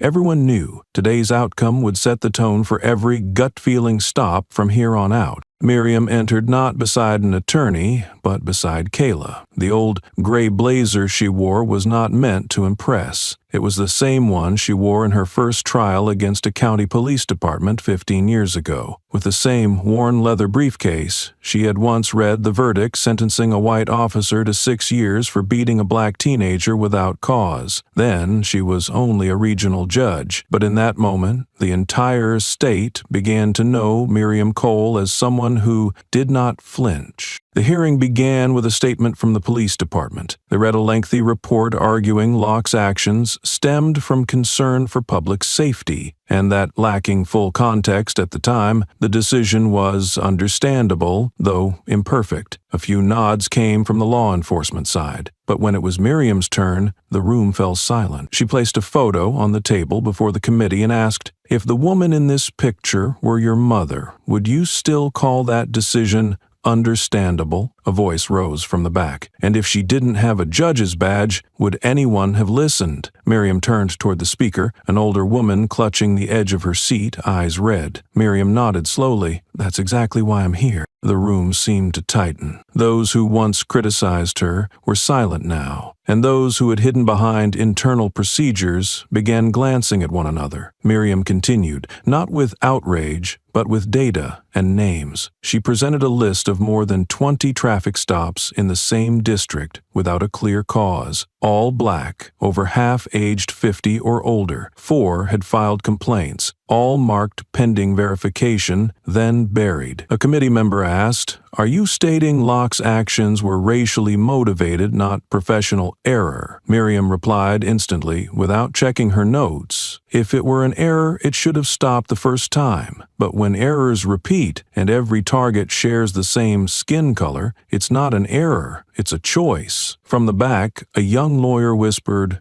"Clear as light." Kayla looked at her mother, her hand still resting on Miriam's shoulder since the beginning of the session, and for the first time in her life, she understood why the system had once feared her. Miriam didn't shout, she didn't plead, but every word she spoke made people with titles bow their heads in reflection. A council member, seated to the left, a man who had served in law enforcement for 25 years, placed his hand on the microphone and said quietly, "I used to be proud of this uniform, but today, I wonder if we've accidentally turned it into a shield for arrogance." That statement wasn't entered into the official record, but it spread through the room like a confession that didn't need verification. A few people in the audience began to cry. Others held each other's hands a little tighter, not because of an apology, but because, for the first time in a space of authority, they witnessed the truth being named without hesitation. After the hearing, an internal notice from the mayor's office was sent citywide. It read clearly, "In light of the incident involving Ms. Miriam Cole, we recognize the need to reevaluate the entire process of traffic stops, internal affairs training, and mechanisms for behavioral oversight within law enforcement. Respect for the law must not be measured by color, age, or rank, but by how we treat the most vulnerable among us." The statement was shared hundreds of thousands of times within 3 days, but for Miriam, that wasn't enough. She declined every interview request following the hearing. When a news editor pressed via email, she replied with only one sentence: "I don't need the system to bow to me. I need it to stand tall before everyone it once stepped on." That evening, a political talk show analyzed her remarks, calling them a declaration of justice that places dignity above status. But perhaps the people who understood it best were the group of law students who had sat silent as she spoke at a private gathering. They didn't see an elderly woman in handcuffs. They saw a symbol being tested and chose to rise from the very place where others had expected her to bow. That morning at the district prosecutor's office, sunlight streamed through frosted glass, casting long shadows across a table covered in case files. Miriam stepped in, carrying a thick, hardbound dossier, her gaze devoid of anger, but sharp with the cold precision of a verdict honed over years. Special counsel Adrian Sloan, appointed by the federal office, looked up, set her pen down, and said plainly, "We've received enough complaints, but the evidence you've submitted shows this is no longer about isolated misconduct. This is structural failure." Miriam said nothing, simply slid a 3-page memorandum across the table. The bold title read, "Repetition is not random. This is a system." Adrian read each line. Every entry documented a case distorted by official reports, a case that never saw court, with Locke's name surfacing repeatedly. Some notes in red ink stood out. No action, lack of witness, and case dropped, victim withdrew with no explanation. These were cases long buried. She turned to ask, "Are you sure this is an original extract from the internal system?" Miriam replied, "I used to be a judge. I know where the system stores its tracks and who's edited what." Adrian inhaled, reviewing each page again. "If this checks out, we're not just indicting one officer. We're indicting whoever shielded him."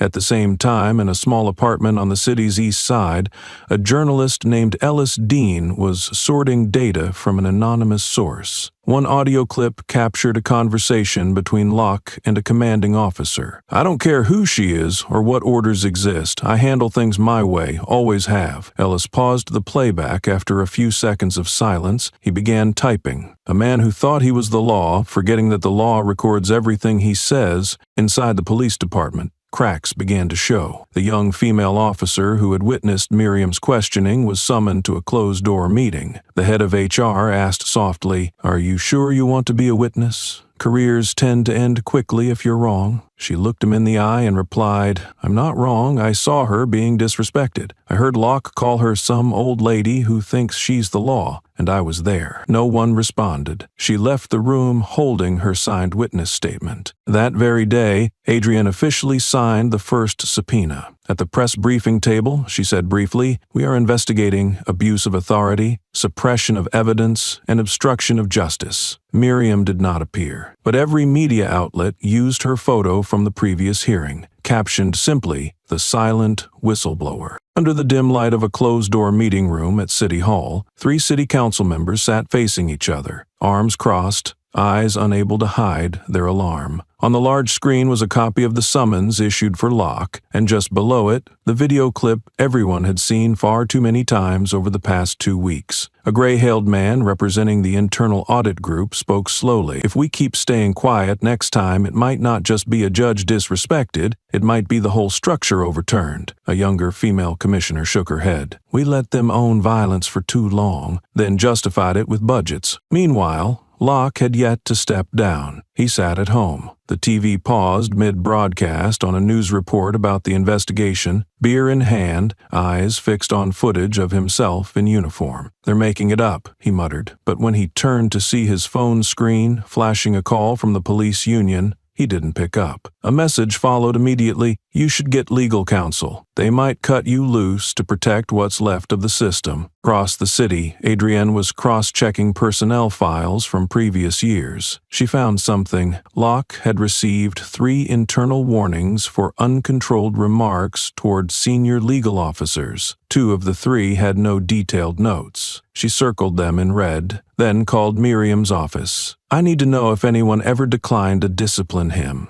If so, I want their names." On the other end, Miriam replied instantly, "I kept that record, and I know exactly who signed off on the decision to ignore it." By day's end, the district court received a civil lawsuit. The plaintiffs were not Miriam, but 3 individuals who had been pulled from their cars without cause by Locke in separate years. They cited Miriam's case as precedent, establishing a pattern of repeated misconduct. Civil rights attorneys called it a wave like no other, when one incident unearths what had been buried for years beneath the surface. At that same moment, in a state senator's office, a private aide knocked and whispered, "We need to prepare a statement. Voters are asking if you had anything to do with Locke still holding his position." The senator went silent for a few seconds, then exhaled heavily. "Schedule the press conference for tomorrow afternoon, and delete every photo of me standing next to the police chief." Finally, in a small classroom at the law school, Miriam stepped out from a talk, carrying a heavy case of documents. A student hurried after her, hesitating. "Ma'am, were you ever afraid when it felt like everything was against you?" Miriam stopped, smiled gently. "Being against me isn't what's frightening. What's frightening is if I stayed silent and history got written by those who once put me in cuffs." As she left the campus courtyard, a light breeze swept a fallen leaf to her heel, as if to close one chapter and signal another about to begin, where justice is not something granted, but something reclaimed, inch by inch.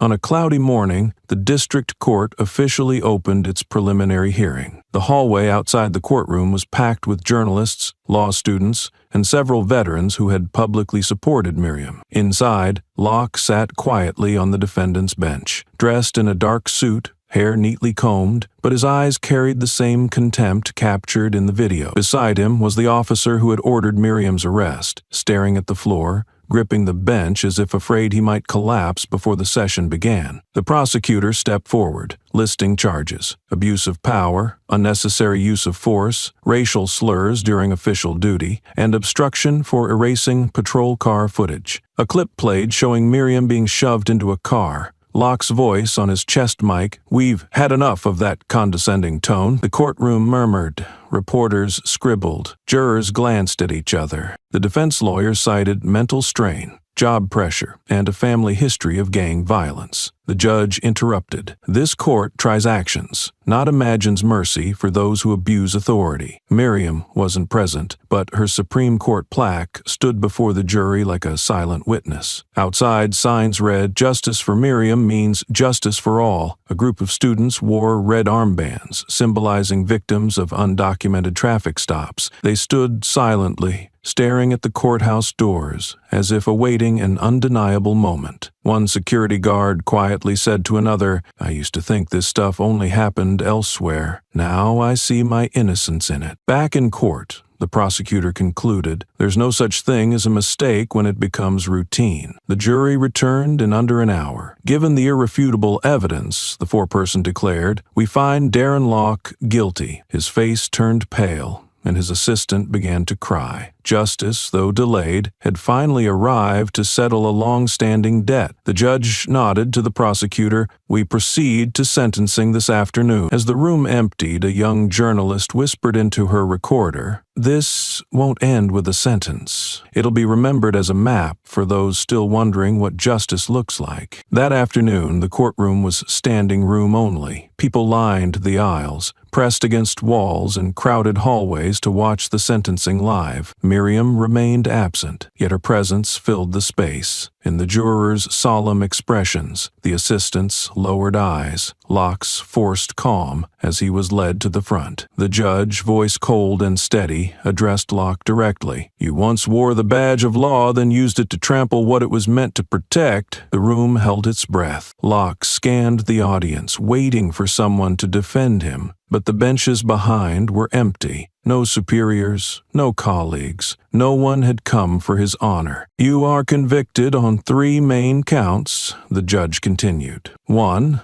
Abuse of authority. 2. Systematic racial discrimination. 3. Obstruction of a federal judicial investigation. He paused, then tapped the bench. "The court sentences Darren Locke to 18 years in prison, with no parole in the first 10. The room gasped. Locke stood frozen, lips tight, fingers trembling as the bailiff cuffed him. As he stepped down, an older man in the gallery called out, "Now you know what it feels like to walk in shame." No one stopped him. Phones captured every second like a downpour. The assistant received a lighter sentence, 4 years probation and a lifetime ban from law enforcement. He wept openly. When asked to speak, he said, "I saw what was right and wrong and chose silence." The judge offered no reply. That line had echoed through thousands of cases buried under "just following orders." As the trial concluded, reporters crowded the exit. In a brief statement, the prosecutor's office said, "This is not a victory. It's the first time camera footage was heard with conscience." A civil rights activist added, "If she weren't a Supreme Court judge, what then?" How many have stayed silent, not because they're weak, but because they know truth can be buried under uniforms and authority. That night, it wasn't Locke's name that led the headlines. It was a scrolling banner on major networks. We do not ask who the victim is to decide justice. We ask ourselves, having seen, do we dare speak? At a law school, students hung Miriam Cole's portrait beside a quote, "I don't need to be revered. I need you to remember the law." Beneath it, a handwritten note read, "We will not forget, and we will not bow."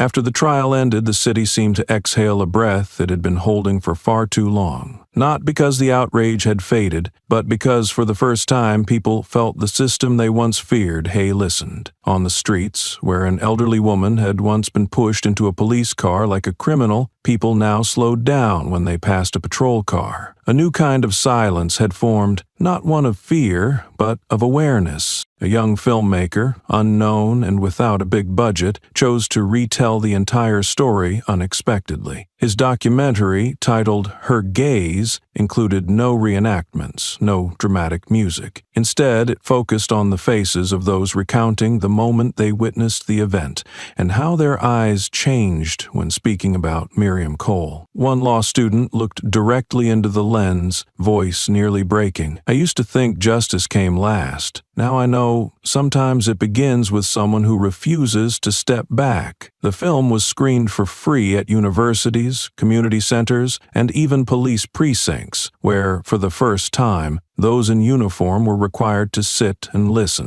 An independent legal organization incorporated the case into a national training program. One question in the material made many officers pause. When is a look evidence, and when is it a verdict? Officers were asked to reflect in writing after watching a short clip. One wrote, "I didn't see her. I saw myself, if I don't change." Another admitted, "I once stopped someone because they looked suspicious. Now I wonder if someone's making a documentary about me." No grades were given, no exams assigned, but some eyes left the room heavier than when they entered, and that was the only score that mattered. While the media kept covering the story, Ms. Cole continued living in her old home, walking each morning as usual. When a group of young people showed up asking for her signature to support her joining a judicial reform advisory board, she smiled and shook her head. "I don't want another seat," she said. "I want the current seats filled with the right people." A short sentence, not shouted or repeated, but it was soon printed on the covers of law journals and posters calling for leadership changes in the justice system. Though she declined many invitations, she didn't stay completely silent. In a small talk with high school students, she didn't speak about the trial, but about the moment she stood in front of a mirror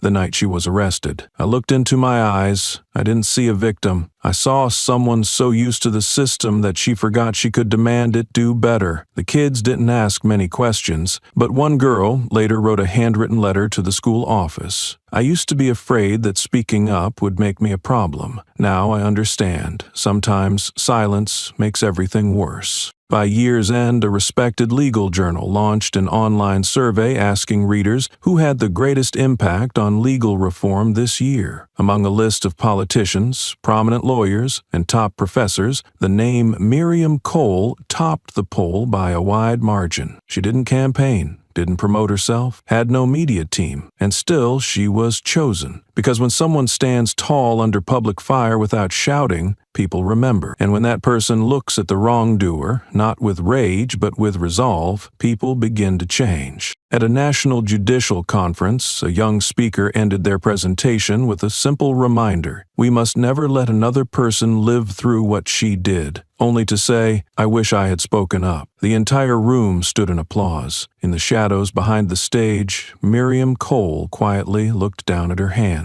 The same hands that once cuffed now held a warm cup of tea. And in that silence, she knew the title didn't matter. What mattered was that standing up at the right moment had already set a course that could not be undone. On an autumn morning, sunlight filtered through the old oak trees lining the street as if trying to hold on to the season's final warmth. Miriam Cole sat by the window, her hand resting lightly on a steaming cup of tea. A sparrow tapped the glass in a familiar rhythm. She opened the letter just delivered, its red federal court seal stamped clearly. They requested that she return the Supreme Marshal badge she once wore to be preserved in the historical archives. She read each line, then set the letter down without replying. After a few minutes of reflection, she wrote in clear strokes, "I still need to keep it, not to prove authority, but to remember the day I had to use it to survive." It was not a defiant refusal, but a simple, irrefutable answer. Her story continued to spread, though she never tried to amplify it. A national television program launched its annual vote for Most Inspirational Figure of the Year. The original list included politicians, athletes, and scientists, but when Miriam Cole's name appeared, it quickly rose to the top. No campaign, no grand interviews, just a short clip of her standing silently in the interrogation room, eyes unlowered. When asked how it felt to lead the vote, she replied, "I don't inspire. I just refuse to be insulted in silence." The sentence never became a slogan, but it was printed on bulletin boards in universities across the country. In a community center in the south of the city, a group of young people with no legal background and no connection to Cole beyond phone screens launched a project called the Stand Badge. They carved small wooden replicas of her badge. No names, no symbols, just one phrase: stand, even cuffed. Each badge came with a small note. This is not a symbol of victory. It is a reminder that dignity exists without needing recognition. These badges spread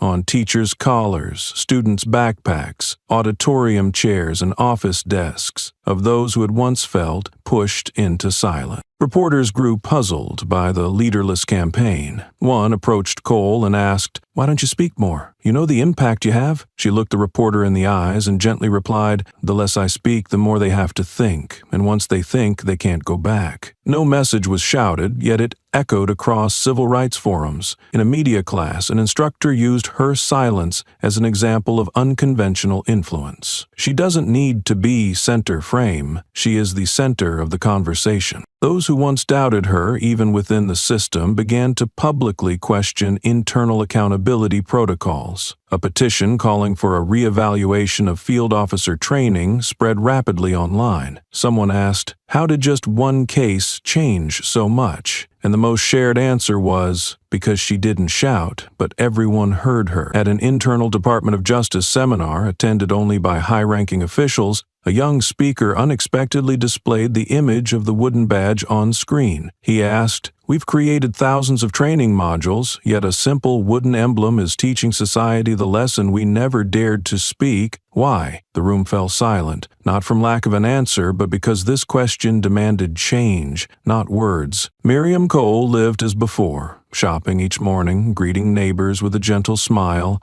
still declining public invitations. But one thing had changed. Wherever she walked, people no longer looked at her with curiosity. They looked with a quiet question in their eyes. Would I stand like her, if pushed into a corner? And in that question, a society seemed to begin relearning how to stand, not loudly, but with resolve. That afternoon, sunlight stretched across the low rooftops lining Maple Avenue. A silver sedan moved steadily past familiar crosswalks, its engine soft like the breath of someone long accustomed to quiet. Miriam Cole kept her hands firm on the wheel, her gaze steady, as if each block carried a memory worth protecting. In her rearview mirror, a white and blue patrol car appeared. Miriam glanced briefly, her expression unchanged. The vehicle didn't speed up, didn't flash lights, just held its distance. At the red light, the young officer inside nodded. A wordless, unmistakable gesture. No stop, no suspicion, no repeat of the mistake this city knew too well. She continued to the bookstore on Jefferson, her refuge during the chaotic days after it all unfolded. The wooden door creaked gently as she pushed it open. The owner, an Asian man in his 40s, arranging books in the philosophy section, looked up, eyes bright. "My son said they're learning about you in school," he said, voice light as thanks. Miriam simply nodded and set her book on the counter. "The boy will do better than I did, so long as he knows to lift his head when he's wronged." It wasn't a lecture, just a quiet reminder for a generation that never needed to bow to be left alone. While waiting to pay, she sat by the window and reopened her book of essays on justice and nonviolent resistance. The spine was worn, pages were yellowing. She pulled a pen from her coat and wrote in the margin, just enough to leave the page intact. Power isn't in the handcuffs, but in not losing yourself when you wear them. It was part of an ongoing silent conversation she had maintained since the very beginning. The shopkeeper handed her a receipt in a small notebook. "Some college students left this for you. They said if you stopped by, you should keep it." She opened it, handwritten messages in many styles, but one shared purpose: gratitude, resolve, and a promise not to repeat what was once caught on tape. One note read, "I used to think keeping my head down was the only way to survive. You showed me that standing tall is the only way to live truthfully." Another said, "When they cuffed you, I saw my mother, I saw myself, and now I choose not to be silent." Miriam folded the notebook and placed it in her coat. She stepped outside. The sun had softened and the air was cooler. On the way home, there were no sirens, no flashing reds, only calm through each familiar turn. The silver sedan kept its pace, steady like the breath of the woman driving, once held under restraint, never broken. A few blocks away, a teenager biking past recognized her, turned back and snapped a photo, not for likes, but because he knew he had just seen something that couldn't be forgotten. She didn't wave, he didn't call out, but in the quiet between them, recognition passed clearly. Her name still appeared in policy discussions, though no longer in sensational headlines. Now she was cited as a turning point in proposals, overhauling internal investigation protocols, redesigning frontline training, and requiring external review. One columnist wrote, "When an elderly woman can force a reckoning the entire system avoided, what does that say about where real power lies?" By day's end, Miriam parked in front of the same red brick house she had lived in for 30 years. No cameras, no crowd waited, but every step she took held more weight. Like the bricks beneath her recorded a story the whole country had heard. No one could stop her now, not because she threatened or because she was famous, but because anyone who dared try would have to ask, "Do I have a reason or just a prejudice?" There were no trumpets, no statue erected in the square, no national broadcast honoring her. Yet across thousands of classrooms, offices, dormitories, and public buses, small replicas of a wooden badge quietly appeared, pinned with glue, strung with thread, or tucked into pockets like a habit that refused to fade. Each bore a hand-carved line, "Don't let power strip away what is right." And that, more than any official declaration, shaped a collective memory that no one could reclaim. A young law graduate stood before a crowded auditorium, diploma in hand, eyes bright. He didn't read a prepared speech, he simply spoke of the video, of the moment Miriam Cole stood in the street, hands cuffed, back straight. "I don't remember every law," he said,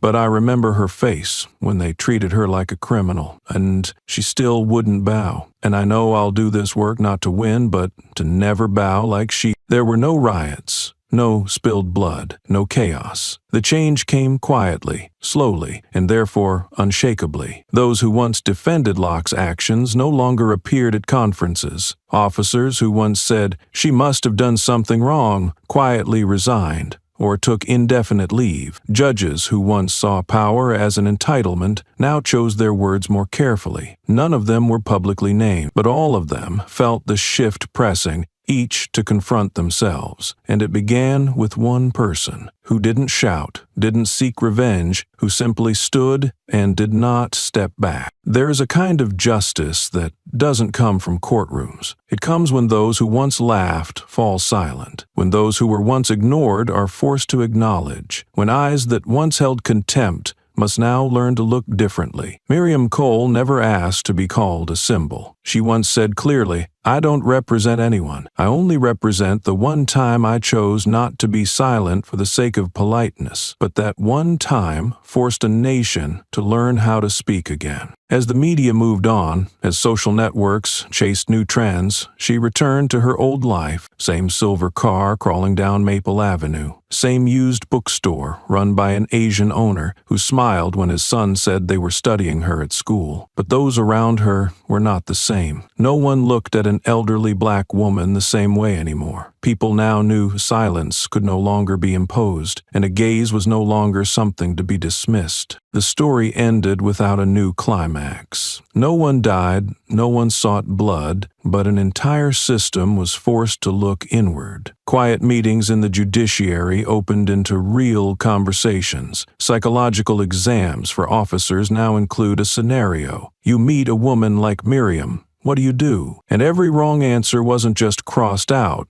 it was dissected to prevent another Locke. In the end, what made Miriam Cole unforgettable wasn't what she did after. It was that she didn't try to do anything at all. She didn't write a memoir, didn't accept high-paying interviews, didn't start a foundation or brand her name. She simply kept her old badge, not to prove power, but to remember the day she had to use it to survive. And because of that, it became a symbol, one that needed no naming, and that needed no debate. Because some things, when they happen once, at the right time, to the right person, make it impossible for everything to stay the same. And if someone asks whether this story changed the whole system, the answer is maybe not immediately, but it forced every person inside that system to change. And those individual changes, added together, begin to shift a map once drawn by fear, indifference, and mistaken courtesy. If you've ever thought yourself too small to make a difference, remember, Miriam did nothing to make a difference. She simply refused to let others rewrite her worth. And in doing so, she rewrote how we understand justice, not as triumph, but as standing tall when pulled lowest, not as the loudest shout, but as the gaze that forces others to bow to their reflection, not as a legacy and titles, but as a quiet, steady reminder that justice sometimes means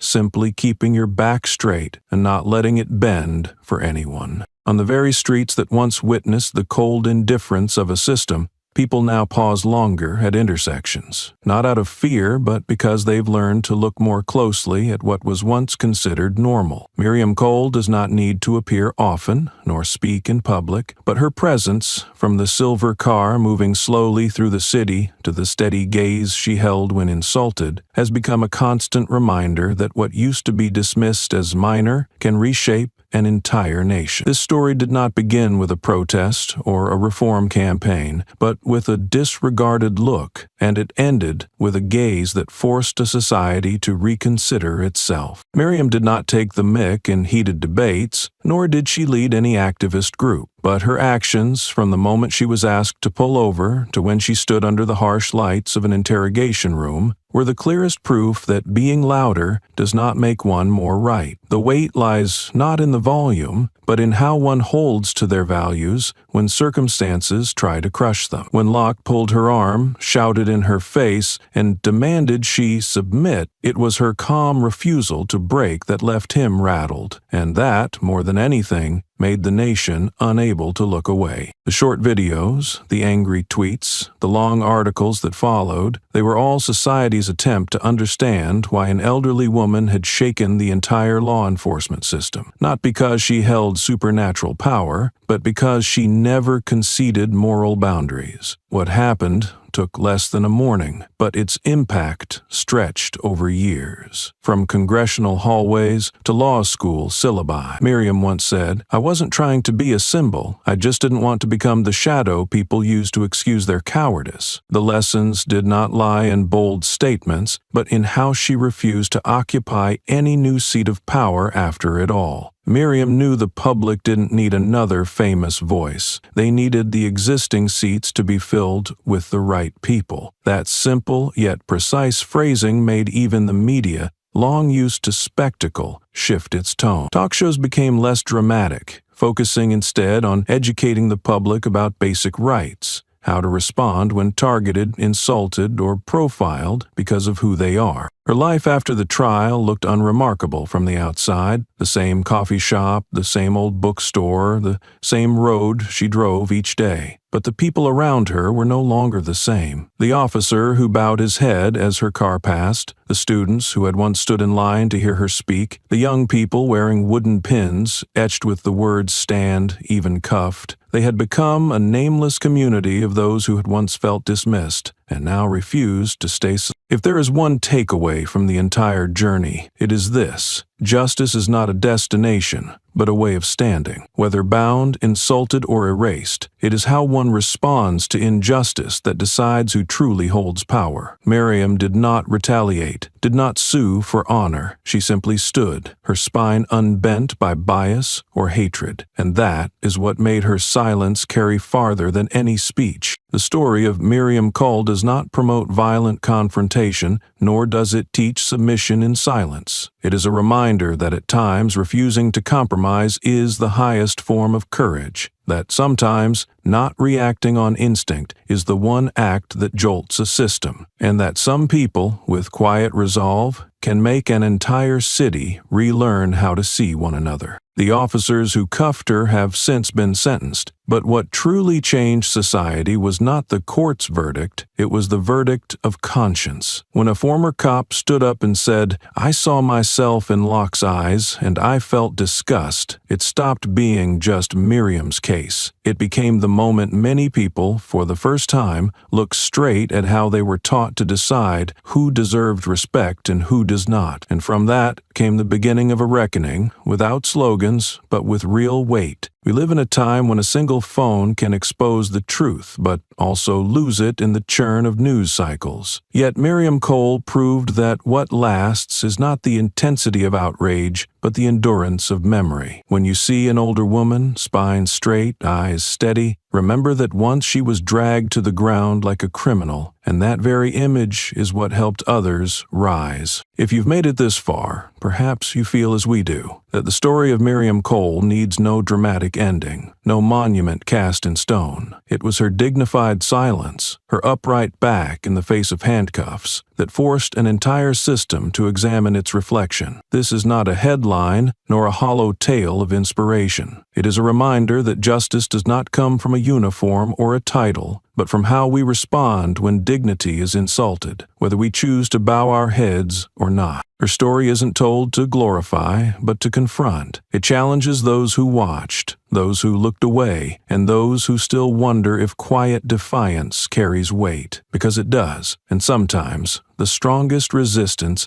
is not in raised voices, but in unyielding stillness. What she did wasn't extraordinary by power, it was extraordinary by principle. When a person stands without shouting, yet shifts the course of an entire institution, it forces us to ask what kind of courage we have mistaken for noise. Miriam Cole did not demand respect, she embodied it, and in doing so she reminded a nation of something it had nearly forgotten, that the refusal to be humiliated in silence is a form of leadership in itself. There will be no statue with her name, no street is named in her honor, but the impact lingers, in classrooms, in courtrooms, in the choices people now make when faced with the line between complicity and conscience. She did not win by fighting louder, she won by not surrendering who she was. And if there is one thing worth carrying forward, let it be this: silence does not kill justice, but it is always the accomplice of injustice.